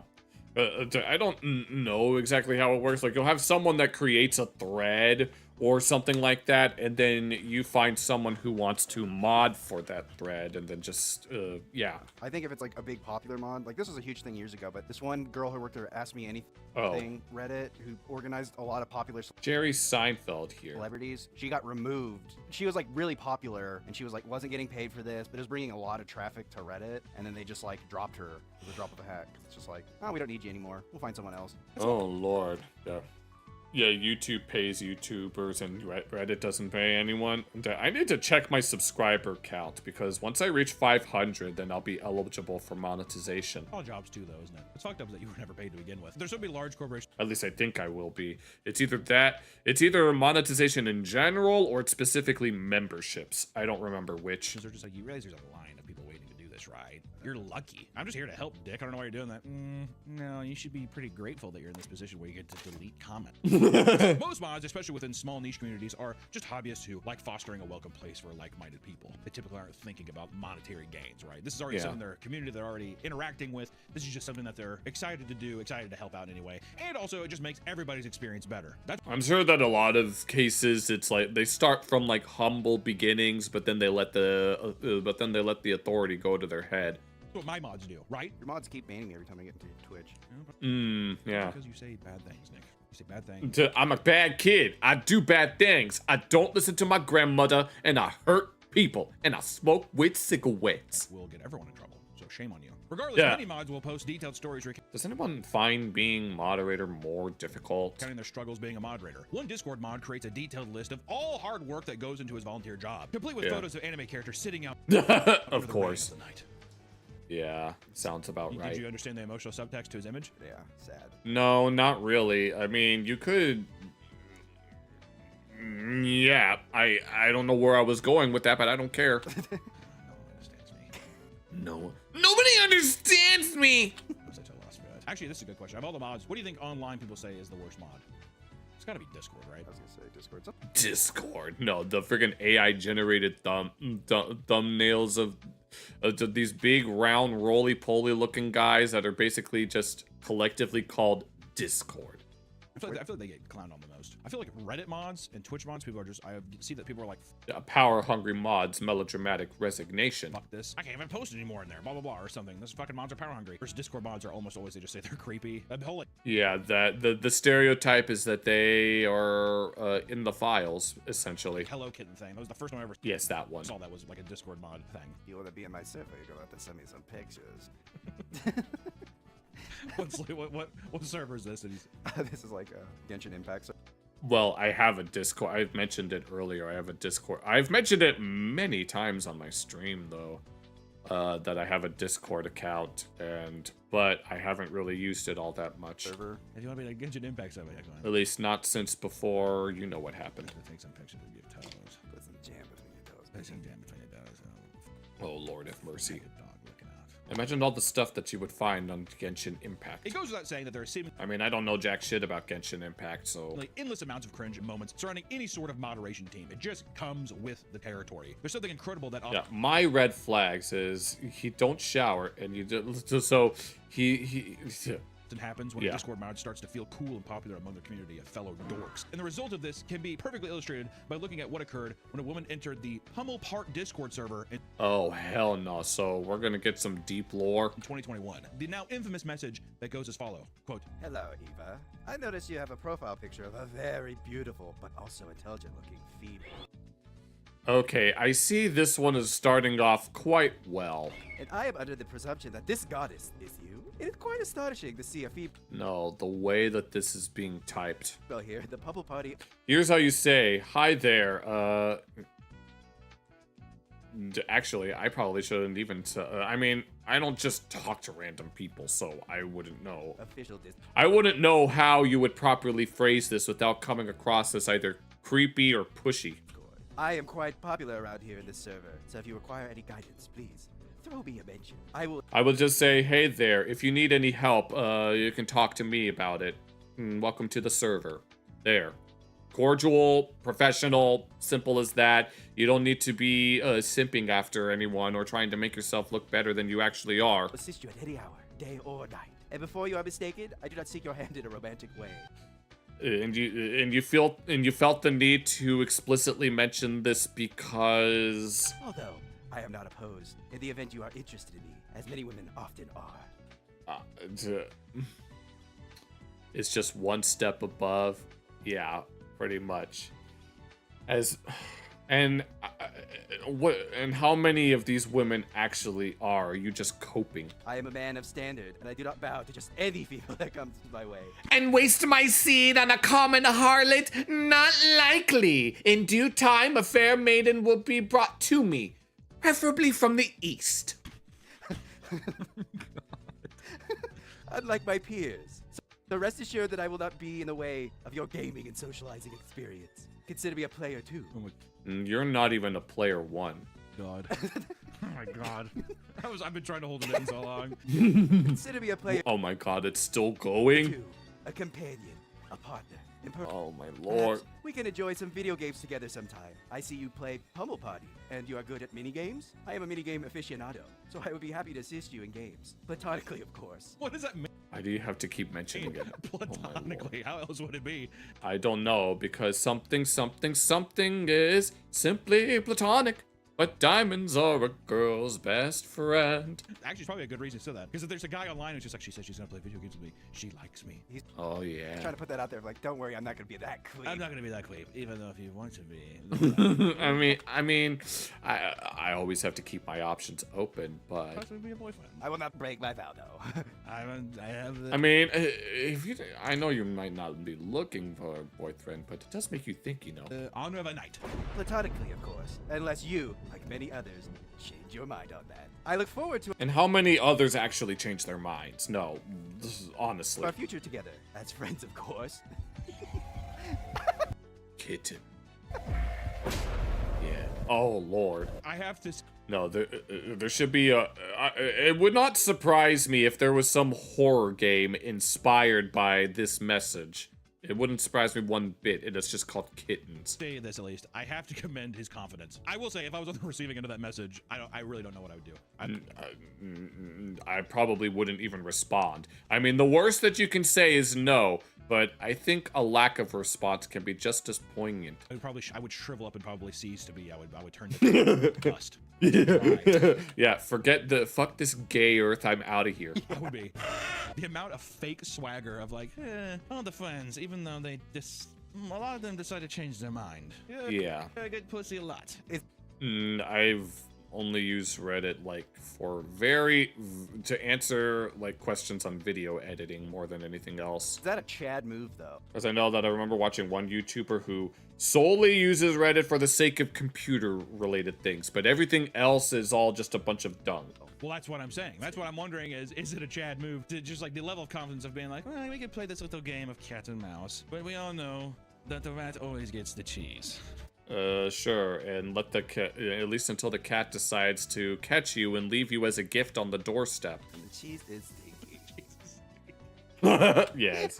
I like, but legitimately though, if I got that message, I would seriously be like, it would turn me off from No, they would definitely turn me off. every Discord server. It would make me nervous to interact with anybody. Hey, you wanna play this game? Why? You know, like I'd be defensive now. If anything, this is a perfect warning for stranger danger. That's a bomb you have to defuse carefully. Oh, I have a feeling if you don't No, to be honest, I've actually gotten not quite the same type of message, but there was those two Left 4 Dead streams with those weirdos that showed up. I haven't seen them since then. There was apparently that one guy that from the way that they were putting messages in chat, I think they were trying to please themselves to my avatar. Onto it, you're gonna get a follow message. You're gonna log into Discord. There's gonna be that little red And that's the thanks I get for having too much patience with people. icon. I see you online, but not this. Oh, speaking of Left 4 Dead. Bonding. That's kind of weird. Moderators meeting streamers at conventions can create some of the most cringe-inducing moments possible. Is that so? In 2017 at Kansas City Comic-Con, Amaranth was streaming at her booth wearing a Black Widow costume when a group of greasy-looking men approached. Amaranth, do you recognize me? Not really. Oh wait, who was that one e-girl who had the mod that was just like, he was just along for the ride. He wasn't being creepy or anything, and then the lady is just shitting on him and insulting him, and he's just taking it. And you know who I am? One in particular, wearing a backpack and a flat cap, stood next to Amaranth, awkwardly glancing at her and making one-off comments every time she spoke. I wouldn't want that. Yeah, he would. I agree. I'm gonna start doing that at conventions, dude. It'd be like that. No. No, I would never I mean, if there was some well-known streamer that, well, yeah, my avatar is nice, but oh my god, no. They wanted me to stick my tongue out. First of all, I don't even know how to do that. I mean, there is an animation for it, but I wouldn't know how to implement that. But regarding what's going on here with like Amaranth, if I was to come across like some famous person, I wouldn't do whatever that guy was doing. I'll be like, oh hey, how you doing? Like I remember asking for like an autograph from like I remember there was a very well-known like at this one DDR tournament I went to. It was a very big one, and there was a former musician from Konami that was there, Yasuhiro Taguchi, and I remember meeting him, and I had him sign one of my game passes, which unfortunately the Sharpie faded off. Should have gotten my card laminated, and it was really great. So yeah, thank you. I'm glad that you guys like. I think it's very cute. Look at it. Look, I especially love this little side profile. But yeah. And then I also remember meeting the best DDR player in the world, Chris for Life, and he also signed my pass. We were asking, me and a friend of mine were asking him for some advice on like what he eats or what his workout routine is. Apparently he eats Panda Express before he plays, which is like, I don't know what we expected. And DDR is his sole workout. So it's like, there's clearly, I mean, I eat Chinese food before I go to play, and I play pretty well with it. So clearly there's no excuse for me not to get better. But unfortunately, I have a very busy schedule, so it's hard to really get a lot of time in. Horrible. I mean, I feel bad. I do too. The guy just wants to join in. I will say in this clip, I'm always just, Yeah, I mean, if I was to encounter someone like this, I'll be like, hey, it's you, and then I'll be on my, maybe ask for like a picture or something like that, and just be on my merry way. But I would never do whatever the hell they were doing unless... At the same time, I was just like, so what, just say something to the guy. After talking about a display she made for a booth, the man raises his hand and says, you nailed it, only for Amram to repeat what he said and leave him hanging by walking away. Oh my god, that's crazy. No, that deserves a little bit of emo jam. Emotional damage! No, that's literally what just happened here. Which I was gonna say, could you hit the high five? Your planet needs me now. Oh, you're heading to sleep. If that's what you mean, then feel free to fall asleep. Yeah, I gotta say that at the same time, I don't feel obligated that I have to fucking make skin-on-skin contact with you. Do you feel obligated to hit it when I do this? I would, yeah. It kind of depends. Nick, you nailed it. I mean, if it was offered to me, like if a fist bump or something like that were offered to me, then yeah, I would. Just, you know, just out of courtesy. When she came back and stood next to him again, she mentioned that the chat was being mean. In response, he proudly replied that he doesn't care because he's a mod. Because he's a mod. Yeah, dude. I don't care. I'm a mod. I don't give a fuck. Got kind of thick skin. Also, you're left hanging. You know that you look silly for everybody. A lot of men would walk away, Nick. A lot of men would say, that's uncomfortable. He doesn't care. For me, I would just like lower down, but is it more awkward to be like, hit him on the shoulder and like do one of these? I think he did the correct play of, she missed it, it's gone, the opportunity's gone. Because yeah, a lot of people would be like, wait, hold on a second, dude, fucking slap this shit. Oh, or no. like grabbing one thing, Hunter step. All right, here we go. America. Hunter step. You meet someone at a convention, never touch them. Never, ever touch them. It sounds silly to say, but I will say, the amount of people that come up and like grab me. Oh my god, no, I would never do that. Grab my arm, turn me around, pat me on the back, or like hug me. How many people have hugged me without me being like, oh, yep. And then it feels weird because what I'm gonna do, be like, oh, nope. No, I wouldn't want anyone doing that to me. Even if it was a friend of mine, I don't want friends of mine to just randomly touch me. I've had that happen more than once where a quote-unquote friend of mine would try to poke at me and I'm like, stop, I don't like it. You feel bad. Only the guy that kissed me, that's the only time when that was bad. That got bad. That was physical. I'm just saying, the guy did a good job. He could have sat there and be like, hey, excuse me. This is slightly off topic, but at Papa Murphy's, we had a guy who he would go up to the girls. Every time he was leaving or he'd come in, he'd always stand there with his arms open. Be like, where's my hug? What the hell is this guy? An employee did this? Oh, God. Report them to HR, if anything. Oh, did they give him a hug? I wouldn't. Honestly. Did you give him a hug? Sometimes. He definitely had like a Redditor nice guy vibe to it, where it's just like this persona, like I'm a nice guy, but secretly he's like totally wants to fuck every chick. Oh, Lord of mercy, yes. It's nice guys. There's a difference between like guys that are like nice people and nice guys. You gotta make sure that you learn the difference. It could potentially save your life even. Are you saying that he's targeted you at one point? And the same thing applies to like a guy who's wise and a wise guy. No. A streamer known as Sup Caitlin brought her mod. Oh wait, this is the guy that I was talking about before, where this guy is a very chill guy. He's just there, just along for the ride. He's a very chill guy, and her and all of her friends were just clowning on him, and he was just, yeah. To her home for a stream that essentially boiled down to humiliating him for about an hour. She had set various stream goals, like letting him sniff her laundry, do a shot out of his belly button, and even kiss her, which she painted as her most putrid and disgusting goal of all, which is pretty harsh. You have to think with these things, though, where it's this blatant, the motherfucker's got to be in on it. No, I remember there were a lot of people that were rooting for that guy, so. All right, I'm going to be rude. Because if not, this is just cruel. It's kind of like Pokimane and her new neighbor. Pokimane, oh Lord of mercy. She married herself because she's really into celibacy. It's like everyone's like, that's your boyfriend. Just say it's your boyfriend. That has nothing to do with what we're talking about. It has everything to do with what we're talking about because it's Pokimane. She doesn't have a boyfriend. She married herself. I think I'm just upset that Pokimane. I think you are upset that there is some psychological stuff going on. All right, you gotta go to bed now? Yeah. All right, that'll be night. All right, good night. In that case, I'll probably have to... I can always watch one more video for myself just so I can have a little filler content at least. Yeah, it's like Pokimane talking about a new neighbor. It's like, just say they're getting railed by some other guy. It's like, some of us are just tired of being lied to, I guess. God damn it. Right here to tier 3 sub.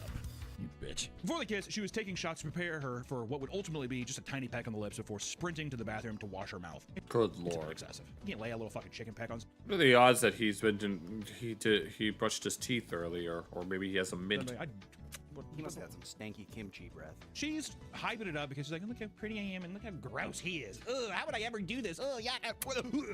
Someone else would do the same fucking thing. Can I get a peck for you? Oh my God, actually, that was the worst thing imaginable. Lord have mercy. Shame on you, dog. Women are the worst. They truly are. For the sake of protecting the Meat Canyon image and my job, this is a joke. Bitches. Because guess what? Something that you guys should know is that when it comes to women, control over Oprah is control over women.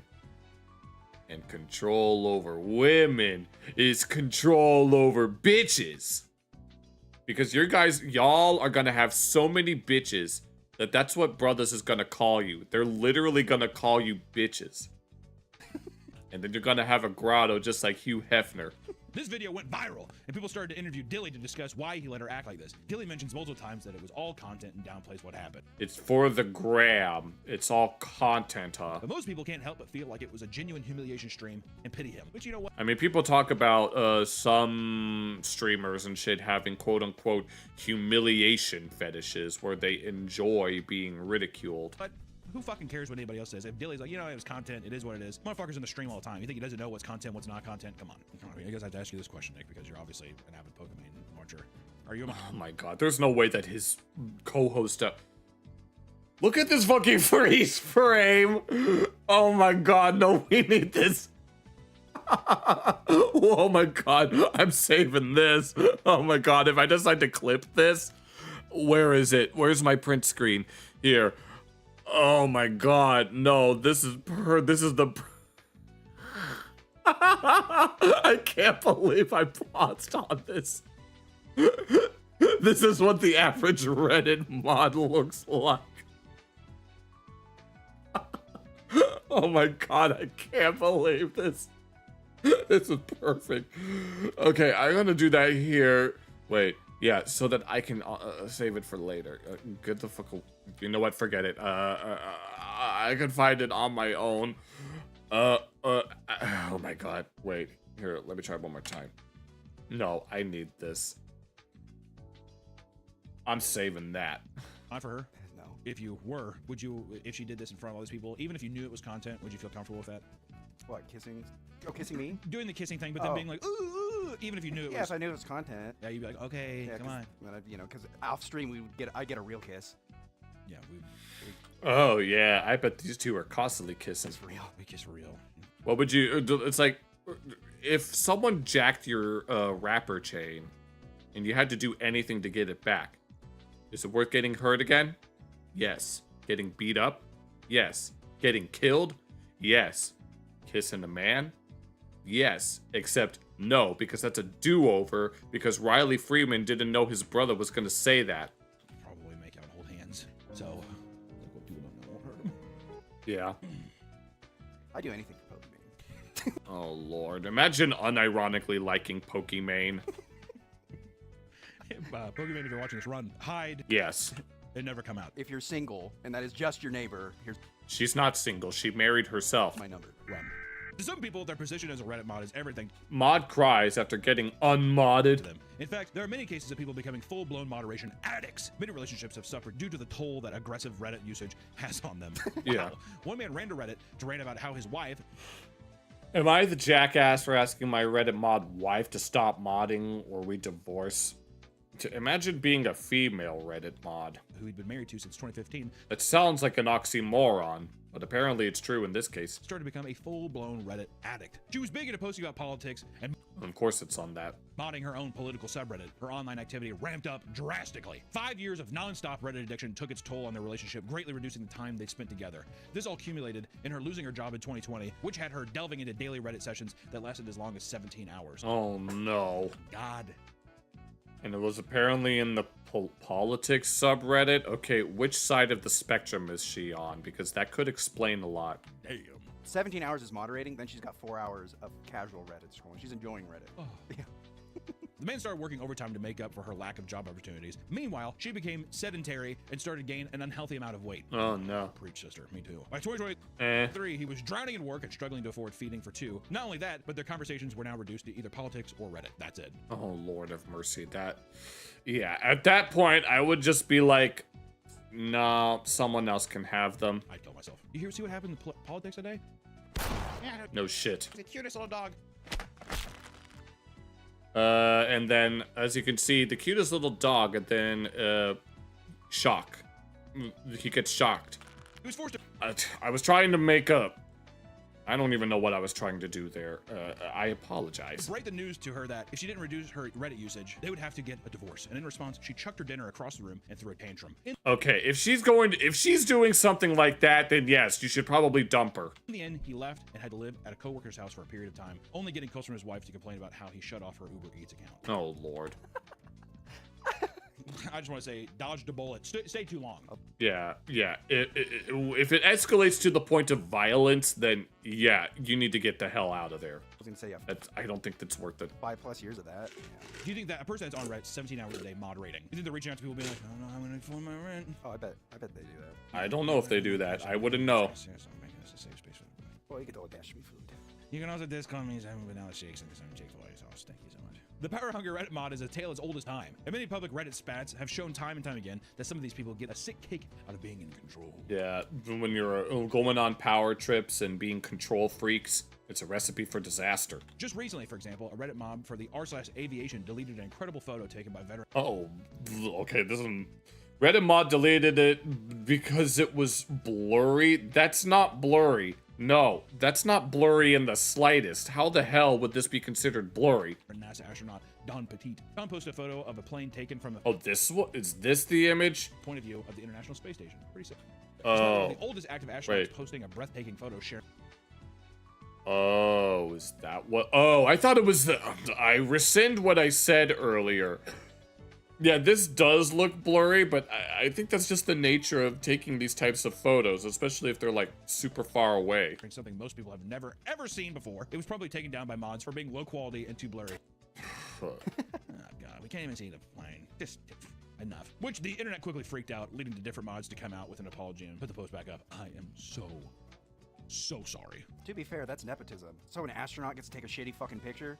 This is a subreddit. Read the fucking rules.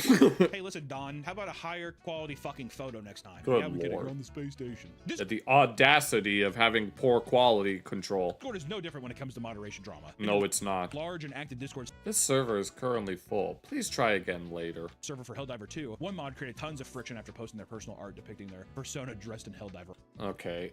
I mean, it's not bad. It's cute. I'll give it that. Armor. They're gonna love this. I mean, if it's suggestive art, you can keep it. But if it's something like that, at least it's cute. Many people, whether it was an attempt to troll or voice genuine disgust, reacted to the image with puking emojis. This led to the mod posting rants about how disrespectful this was to her art, threatening to ban further use of the emoji with a 24-hour server timeout. The vomit continued to fly, and so did the angry mod post. People who didn't want the ban were now opting for clown emojis, something that was not also a bannable offense. Somehow, the story blew up and escaped its own orbit, being talked about all over the internet. Cringe gamers started blasting the mods for becoming too woke, while others claimed the entire server was anti-furry. However, furry art had been Join in the Democrat posted on the server in the past, often without pushback, but okay, so it's like, no, I think I made this point in something else in some video that I made, where it's like, how do you define what is and isn't acceptable? But like, son of a bitch, here I need to claim the entire server was anti-furry. However, furry art had been posted on the server in the past, often without pushback, but in this case, hundreds of users were being nuked from the server every day, alongside mods posting edgelord response to the criticism, like this one. Man, watching you all cry it amuses me so much. If I didn't know any better, I'd say that was Shadow the Hedgehog. Amuses me so much. Editor turned me into a furry.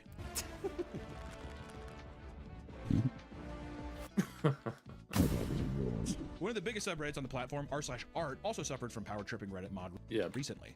Oh, wait, I know about this one. Username Hayden Clay Williams posted a piece. I think it was either this or it was something else. Of art that was getting a lot of positive attention. And at one point, someone commented about how they would love to have it in their office, to which he responded, I have a whole miniseries called Clear Boundaries, with prints available. Oh, yes, this was it. The moderator deleted it because it was seen as like promoting other sites or something like that. I don't remember what. Yes, promotion of products and services. Clear rule against self without mod promo. Yeah. As a mod team feels like allowing it could essentially turn the community into, quote, Etsy with extra steps. Etsy would shut up. I mean, if you want to promote your own art, I'm sure there are places to do that, but you know. Being said, simply revealing that you sell prints isn't enough to cause this much of a freak out. One higher up mod, however, didn't give him a warning and remove the post. Instead, he permanently banned him. Oh no. Forced his frustration to him, only for him to dig his heels in deeper by removing his entire history of the post on the subreddit. Hayden gives light pushback and is then told he's been reported for harassment. Son of a bitch. Something Reddit agreed with, which led to a 3-day-long site-wide ban. Oh lord. The story went viral on Twitter, causing permanently banned from posting art because I mentioned the word print. Yeah. a stir as other users told stories. Yeah, like when Hamas Diddy bin Laden Adolf Epstein Piker had to censor names like Ethan Klein and Destiny. Stories of their miserable experiences with the mods. People started to fight back, spamming the word, quote, print, all across r/art and other subreddits. Let's go. The team couldn't keep up with. Yes, fight the power, bitches. Banning everyone, so they gave up and locked the subreddit entirely. Of course, because they don't want, because they're this adamant on preserving the rules, which it's not that yeah, but it's not, it doesn't seem to be that important of a rule. Like, I can understand if you just don't want it to turn into a marketplace, but you know. When they opened it back up, the spamming resumed until they had to force lock it again. This ended with a post that read, "We out," and a comment from a mod stating, "You win, we all resign." Good. All 14 moderators didn't resign. It was a mod that removed everyone on his own accord, including himself. In the end, a brand new mod team was brought in, and multiple people who were unjustly banned were brought back. There we go. Which was over 5,000.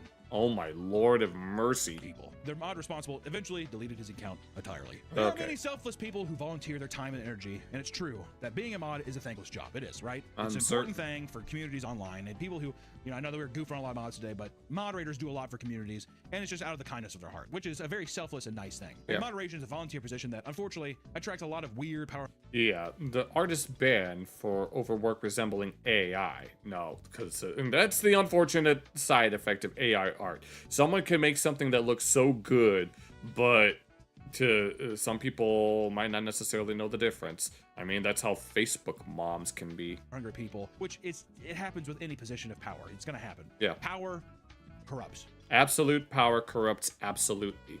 Absolute power corrupts, right? Inevitably, it'll fuel their egos who would agree that harms that very community they're trying to help. But not all moderators are bad, and it is a necessary evil to just make everybody's online experience just a little better. Right. Because if you're like dealing with like actual, like, say, spam or harassment, then that is the purpose of having moderation and stuff like that. But otherwise, obviously, too much of anything is a bad thing. Next time you see a mod do something cringy, don't know, flame them in the comments. Yeah. Just know, not all moderators are trying to be dicks. They're just trying to uphold some rules that are meant to help you, right? But some people are upholding those rules a little too much, so to speak. Or if you're a power-hungry mod, maybe reevaluate your time. Right. Presence on the internet, right? You might need to reconsider your life choices after that. Nothing's that serious. So, in the meantime, guys, stay safe. Why so serious, as the Joker would say. Stay posted. We'll see you next time. Bye-bye. There's a recent story about this mod. This guy mod found out this other girl mod that he was talking to for 3 months killed herself. Oh, Lord. He's freaking out, but people started poking the story, and then he found out that the girl was actually an Indian who like got too in over his head, so he faked her own death. Get out of his fake relationship. Excuse me? What? What are you talking about? Exactly. What the fuck are you? I don't know what they're talking about. Let's see. Yeah, I don't know if I want to make this VOD exclusive or not. I had a lot of fun with this reaction, but I don't know. So that's that.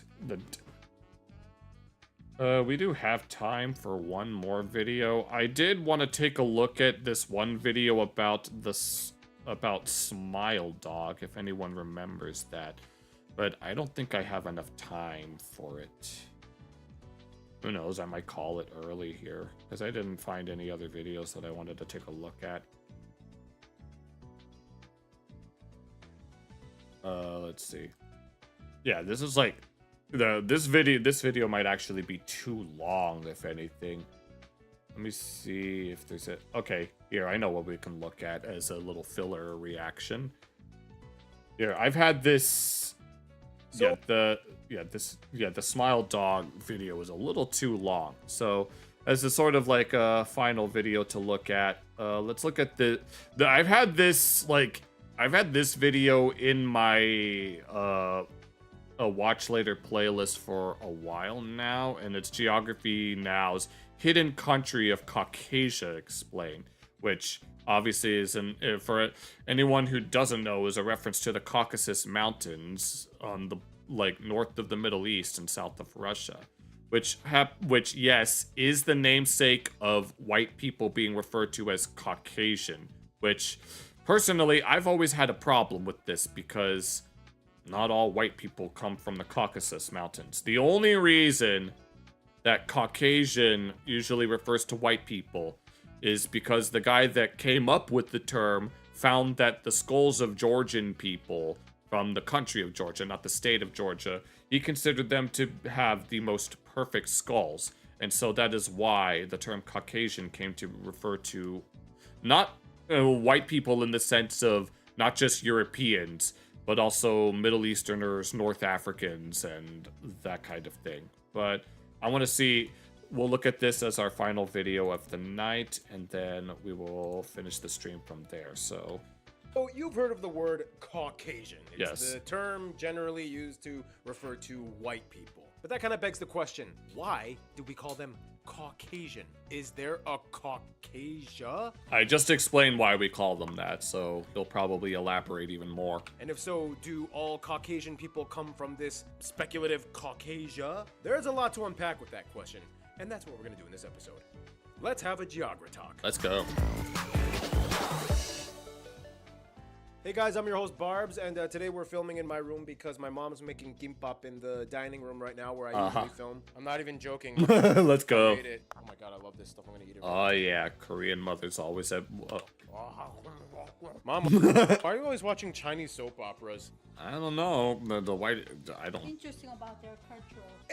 Something about the culture, I'd imagine. Oh my goodness gracious, what do I have here? I am wearing a Geography... More merchandise. I have a Geography Now mug, of which it's fourth you can get at geographynow.com. Check out... It's not selling out if it's your brand. The website, we got a lot of cool merch. We got drawstring bags, we got hoodies, we got mugs. Get whatever you want, do whatever you want with the merch after you get it. I don't care. Put it on a pedestal or throw it in a dumpster fire. I don't care. It's your merch, not mine. And as I always say, it is not selling out if it's your brand. He said it. So, back to the question of this video. Why do we say Caucasian, and is there a Caucasia? Well, to answer that question, we kind of have to go back in time and understand why we even use that word. And spoiler alert, it's kind of an outdated term that we probably shouldn't be using. Yeah, I mean, when it comes to... Yeah, it is an outdated term. It had to deal with the way that races were classified in, like, I think the 1800s. Like the whites, the Europeans, Middle Easterners were referred to as Caucasoid. East Asians, Native Americans were considered Mongoloid, and then Sub-Saharan Africans were considered a Spanish word for Blackroid. I don't know if I want to say that word. You probably know what I mean when I say that. I mean, some places aren't necessarily that opposed to using that word. Obviously, the Spanish word for black is negro, so just add an oid at the end of that and you'll understand. And those are the classifications of the three races. And then like Australian Aboriginals would be Australoid. And then Southern Indians were considered a race of their own, or at least an unclassified one. You know, people be lazy. So one thing people have always recognized throughout history is that people look different. Yeah, then people have emphasized those differences to a very unhealthy degree, to the point to where both sides of the political spectrum can't help but want to emphasize them even more. Shocker. But the funny thing is, throughout ancient times, people weren't so hyper fixated on people's biological race. They were more focused on where you came from and what language you spoke. Granted, there are documented cases of people in ancient times who did notice phenotypic differences between people, like Sub-Saharan Africans were referred to in like Rome and Greece as Ethiopian, which means burnt-faced, as opposed like they referred to them as like, right? They referred to them as having burnt faces. They would refer to themselves as being white, and then they would refer to Nordic people as either being blonde or being yellow. They considered Nordic people to be very much distinct from them. As much as from they were themselves, rather that more is. fixated on your mutable characteristics. Yeah, so where you came from, what language you spoke, and the general culture. Like your language, culture, or religion. From there, the colors kind of just meshed, and people didn't really care that much. It's interesting. Yeah, but like I said, there are cases where, yeah, they do notice it. Ancient Greeks considered anybody who wasn't Greek a barbaroi, or... Yeah, barbarian. The reason why they called them that is because every other language sounded like bar. Barbarian. This even included light-skinned people like Scythians or interior European peoples. It didn't matter. If you were not Greek, you were barbaroi. And then in Rome, you were either a citizen, ally, foreigner, or slave. Yeah. And oftentimes they would enslave Germanic, Brittonic, Greek, North African, and they enslaved everybody. Syrian peoples. I mean, that's not to say that ancient peoples didn't understand and recognize the physical differences between people. Yeah, I mean, there's that one ancient Egyptian depiction of like a Nubian man having very dark skin, Egyptian man having like the reddish brown skin, and then Libyans and Semitic peoples having light skin. For example, Greek historian Yes, very tall, very dark skinned and handsome. Herodotus describing Ethiopians. Herodotus described the Ethiopian. He mentioned tall. I know that the Nilotic peoples of East Africa they tend to be very tall, and a lot of them have jet black skin. As tall. Like in the sense that they're like really black. Very dark-skinned and handsome. Roman historian Tacitus described Germans as tall, blonde, blue-eyed, wild, and warlike. As tall, blonde, blue-eyed, and wild and warlike. Right. In medieval times, Mongols were described as small-eyed, broad-cheeked, and monstrous. Yeah, no, those are almost to amplify. So yeah, they know the. Hold on, give me one moment.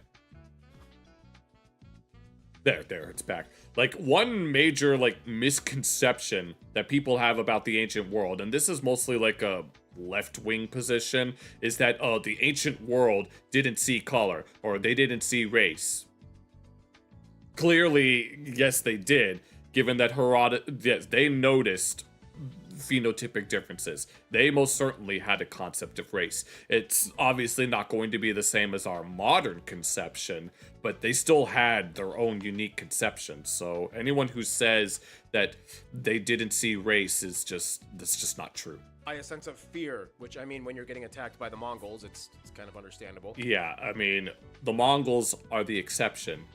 No one can conquer Afghanistan except for the Mongols. But throughout most of ancient history, your biological race wasn't so much important as it was as your ideological attributes. Right. I mean, sure, maybe your tribe or clan also kind of played in as well, which I guess also factors into your biological lineage. But like even then, tribes and clans usually intermarried and intermingled with outsiders and made babies with each other, usually as a form of like alliance building. So even then, Yeah, especially between like elders and stuff. And the tribe or clan concept wasn't so insanely fixated on your immediate biological race. It wasn't until much later that we started to kind of compartmentalize people in these visual distinctions. Right, because we as human beings, we like patterns. We're very good at recognizing patterns, and that makes things very easy for us in this in this type of context. In categories, aka races. Long story short, after the Industrial Revolution, people had a bit more time to kind of observe the more intricate, subtle details of the world, rather than just, you know, growing potatoes to survive. And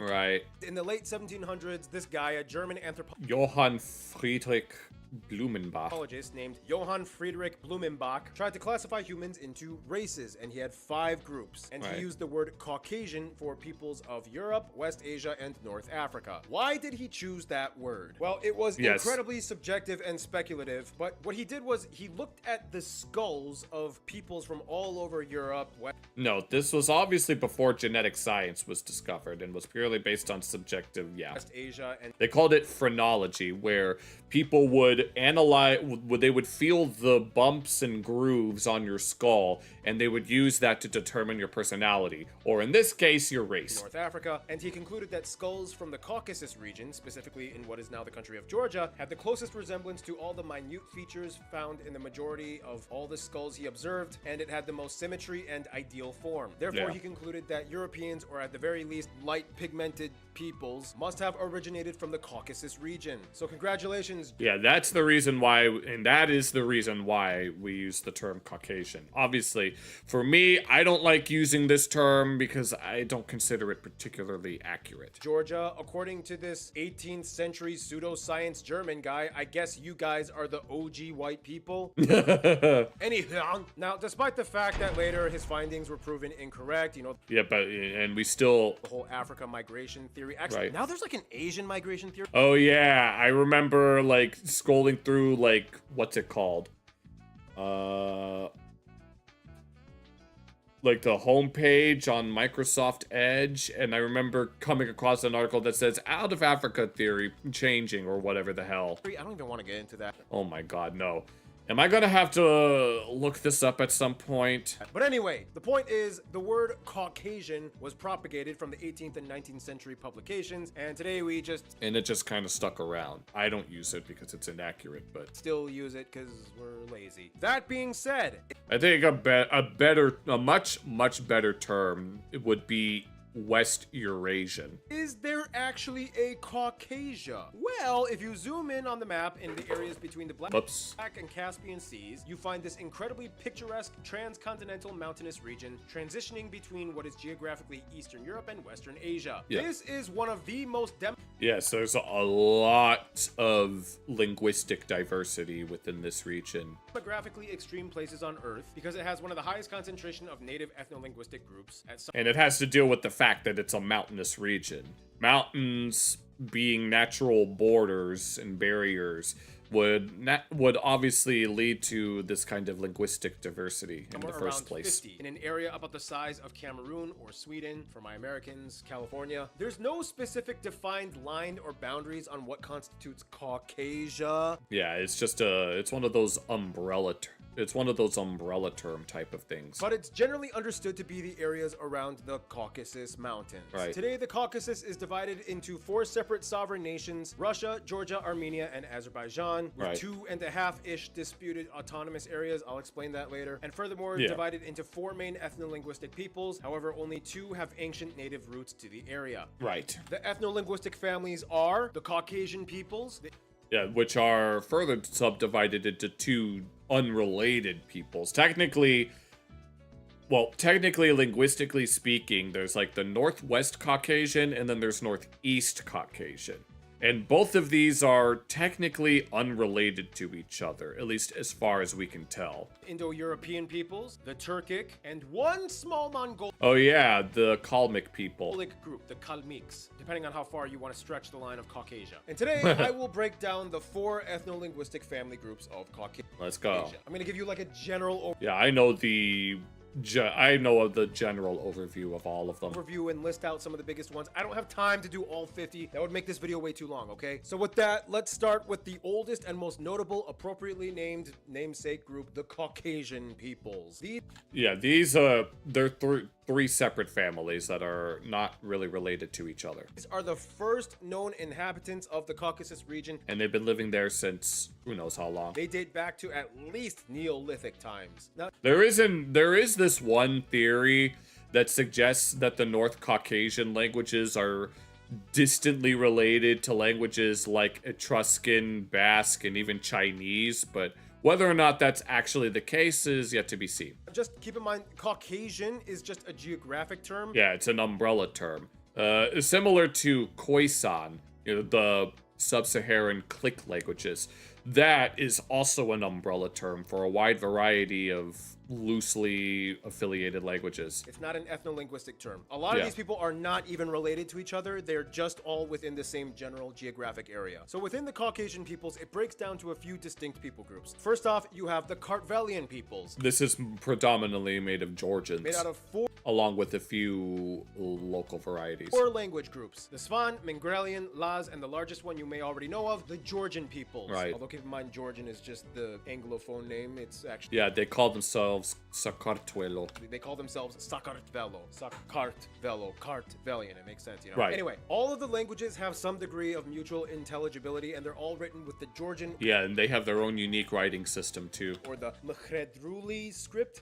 And then there's the word that's literally just mostly a string of consonants that goes kfini. It's phonetic, so each letter makes a sound, and it was actually the alphabet that inspired the... Oh, is it? Okay. Elfish language from Lord of the Rings. Okay, I can see it. Fun fact. Kartvelians are majority Christian, usually falling in the Georgian Orthodox faith, which is part of the larger Eastern Orthodox Church, just like Greeks. I've been to Georgia. I'm just gonna stay straight up from my personal experience. Georgia is such an underrated country, I swear. I'm sorry. Oh my god, I love... Oh, that looks good. Khachapuri Ajara. I could eat that stuff. Oh, that looks amazing. It looks like a pizza, but it's probably not. 24/7/11. Batumi is an amazing city. The buildings with the lights and everything. It looks crazy. They have natural hot spring. Yeah, let's go. And Georgia is home to Borjomi water, the most healing water on earth. Look, is it? I'm just saying this stuff could probably cure cancer and everything. I'm like, when you drink this stuff, you feel the heal. Yeah, that could be the placebo effect if we're being real. Should be their logo. Feel the heal. I swear I could drink. I mean, is it FDA approved? I know that the FDA is an American organization, but I'm certain that there's an equivalent that exists in Georgia. This stuff 24/7/11. All right, next up, the Circassians. Yes, they are a north... I can never remember east from west. I have lateral dyslexia, if that makes any sense, where I can never figure out left from right. I have to actively think about it. Northwest Caucasian. These people are typically in the northern parts of the Caucasus Mountains, the largest ones being the Adige, Cherkess, and Kabardin, found in the Adige, Karachay-Cherkessia, and Kabardino-Balkaria republics. Right, because there's a lot of autonomous communities that live here simply because they're not exactly Russian. Although they are most certainly surrounded by ethnic Russian-speaking Russians, so...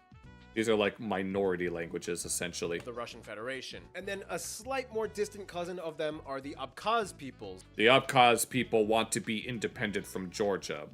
But the international community considers this as wanting to see this as low-key wanting to rebuild the USSR or whatever. And they see it as a form of Russian imperialism. So they don't really recognize it as...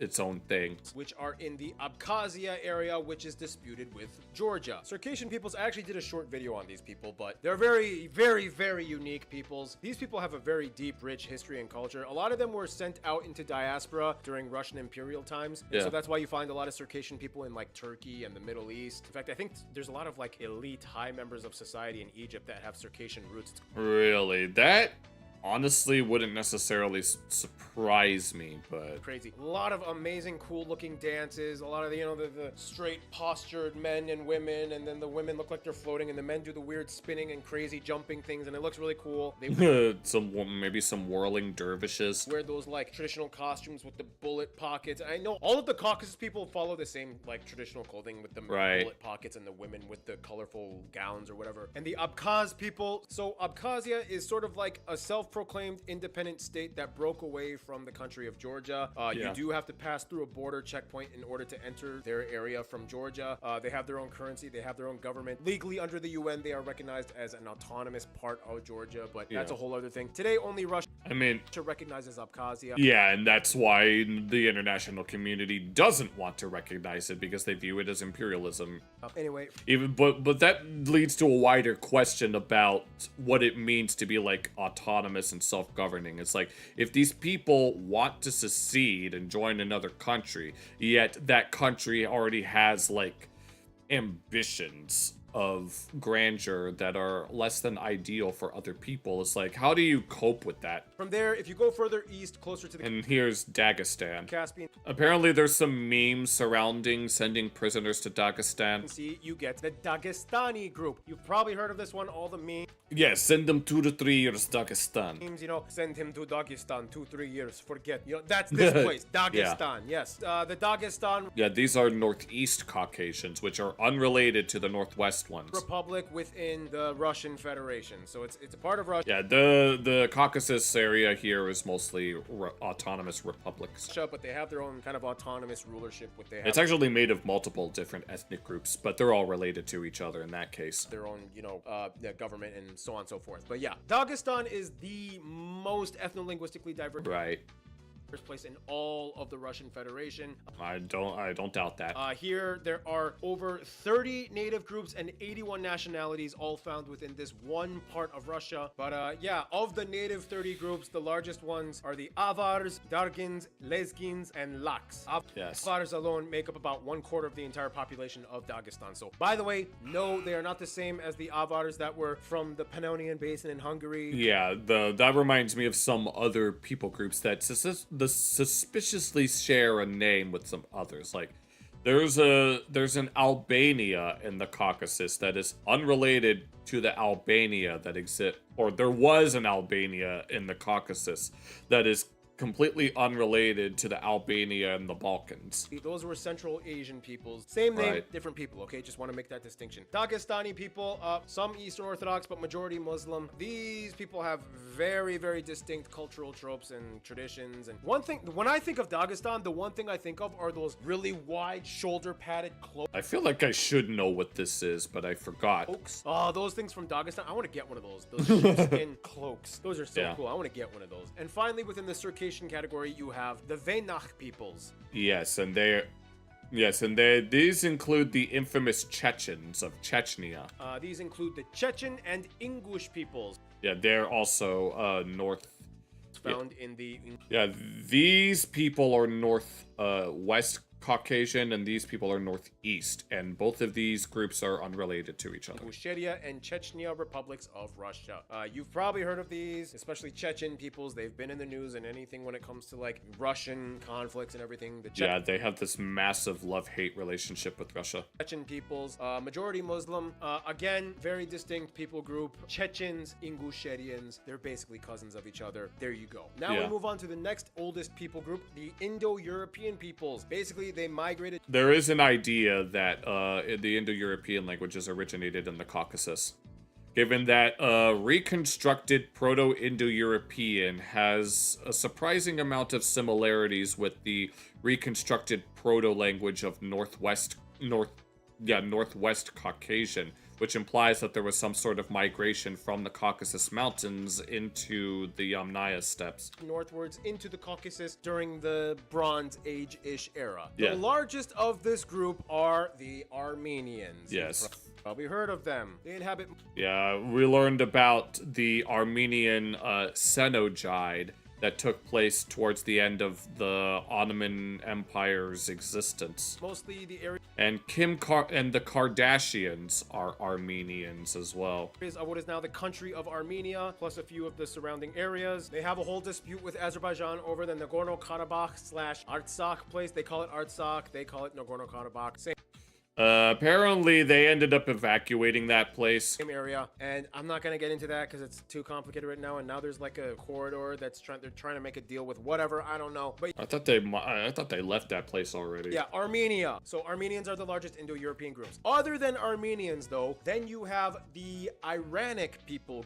Yeah, these are people that are of a linguistic relation to Persians, and as well of like the people of Iran, Afghanistan, Tajikistan, groups. Kurdistan. This is a unique one. These are the peoples that have Persian-based languages, similar to, you know, Persian or Farsi in Iran. There's a small number of Talish in the southern tip of Azerbaijan by the border of Iran. And then there's the Ossetians. Ossetians live... Yeah, they're the descendants of I think they're of descent...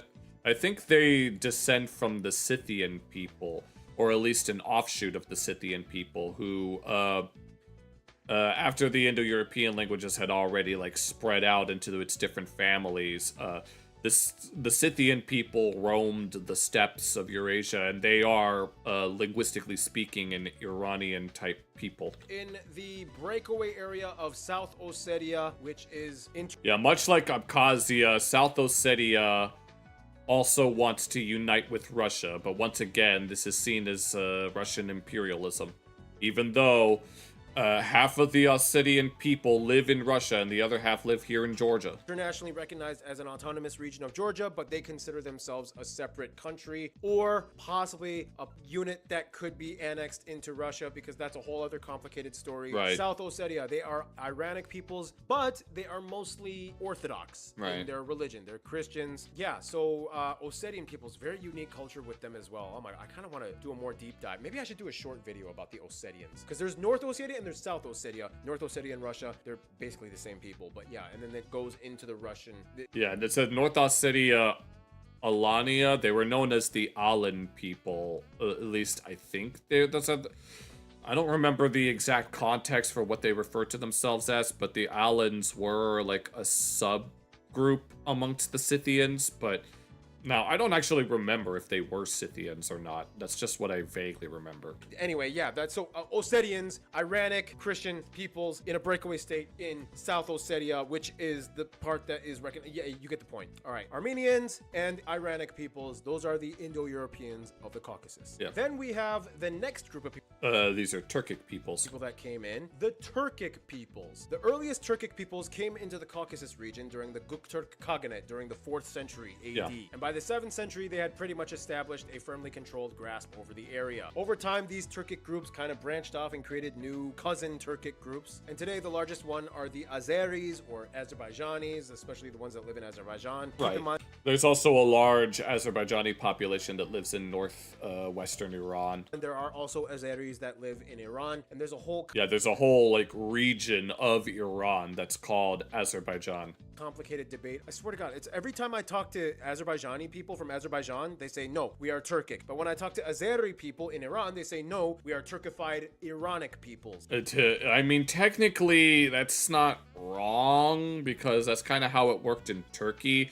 Like, the original inhabitants of Turkey were, like, a menagerie of, like, mainly Greeks and some other Middle Eastern people, but over time, as like the Ottomans rose to prominence, a lot of the people of Anatolia ended up assimilating into the Turkic culture. I'm like, which one is it? I don't know. It's so complicated. But yeah, anyway, they speak a Turkic language at the very least. They are the largest ones. But after that, you have the Balkar and Karachay in the Kabardino-Balkaria and Karachay-Cherkessia republics of Russia. And then you have the Kumyk peoples found mostly in Dagestan and a little bit in Chechnya. Mostly Azerbaijani, a few in the Caucasus Mountains. Right. And yeah, those are the Turkic peoples. They came in during Turkic Khaganate it, and then later the Ottomans came in and blah blah blah. Everything got a little bit Turkified in certain areas. There you go. And finally, depending on how far you want to stretch the boundaries of what constitutes Caucasia, you have one Mongolic group, the Kalmyk peoples. Yeah, and these people are from back when Genghis Khan was a thing and he had his little empire. Yes, they are cousins of the Mongolians and other. Yeah, they. Funny how there's a group within Afghanistan called the Mughal people, which literally means Mongol. And then there's obviously we have like Mongols proper, and then we have various others that are of relation to Mongols, but not necessarily Mongols themselves. They're Mongolic peoples like the Buryats and Oryats and all that other stuff. Basically, they migrated here during the 17th century as they were driven out by the expanding Qing Empire of I thought they were there since the time of Genghis Khan. China, and these Kalmyk people basically went all the way to the Volga River and then crossed it and then kind of settled their regions near the Caspian Sea. And today, Kalmykia is the furthest westernmost Mongolic peoples on Earth. Right. And they are also the furthest westernmost Buddhist. Yes, this is something I was going to bring it up, but I didn't know. I didn't want to jump to too many conclusions. Community on Earth as well. You can find Buddhist temples in Kalmykia. Yeah, and there's the Dalai Lama. It's weird. It's like Russia, but then you see like Buddhist temples, and it's so. And they have a Kalmyk language, and they're trying to revive it because over the years, a lot of these Mongolic languages within the Russian Federation have been kind of suppressed and they've been dying out. Yeah, that's how it's always been. And now they're trying to revive them, but yeah, it's so crazy when you find these like social migration patterns throughout the world, and I don't know, I find stuff like that so fascinating. Right. Yeah. And fun fact, Kalmykia is inspired me to make my April.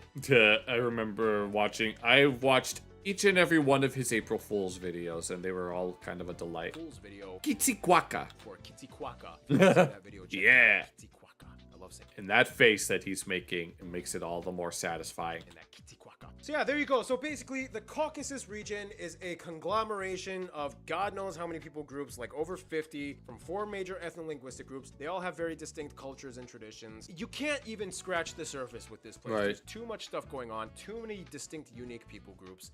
Maybe I should do like shorts on each of these. I don't know. It'd be kind of cool, wouldn't it? Yeah. But I've been debating whether or not I wanted to look at shorts on stream. But yeah, I just wanted to do this little overview to talk about Caucasia. Moral of the story, Caucasia is basically the Caucasus Mountains. No, it is not where white people came from, it's a very fascinating place with like over 50 No, I like to imagine that all the races just kind of came about gradually over time. Linguistic groups that all get mixed in together. I love this place. I've been to Armenia and Georgia. Definitely recommend visiting it if you can. I still have to go to Azerbaijan. Make that happen this year. Ooh, anyway, I got a plate of kimbap waiting for me in the kitchen. I'm gonna head out now. Stay cool. Stay tuned. All right, that was fun. We definitely had a lot to talk about, so yeah, let's go. All right, yeah, that's gonna be it for the stream tonight, so. Yeah, that'll be it. Thank you all so much for watching. I'll see you guys on Friday. We will continue to DDR streams, which hopefully I will be able to get some of the song packs that are on sale right now. There's also like a 6-month pass that'll be cheaper overall as opposed to just paying for 6 months. But yeah, and then it's likely that we will be playing Resident Evil 7, but we'll see how I'm feeling. So until then, thank you all for watching and take care.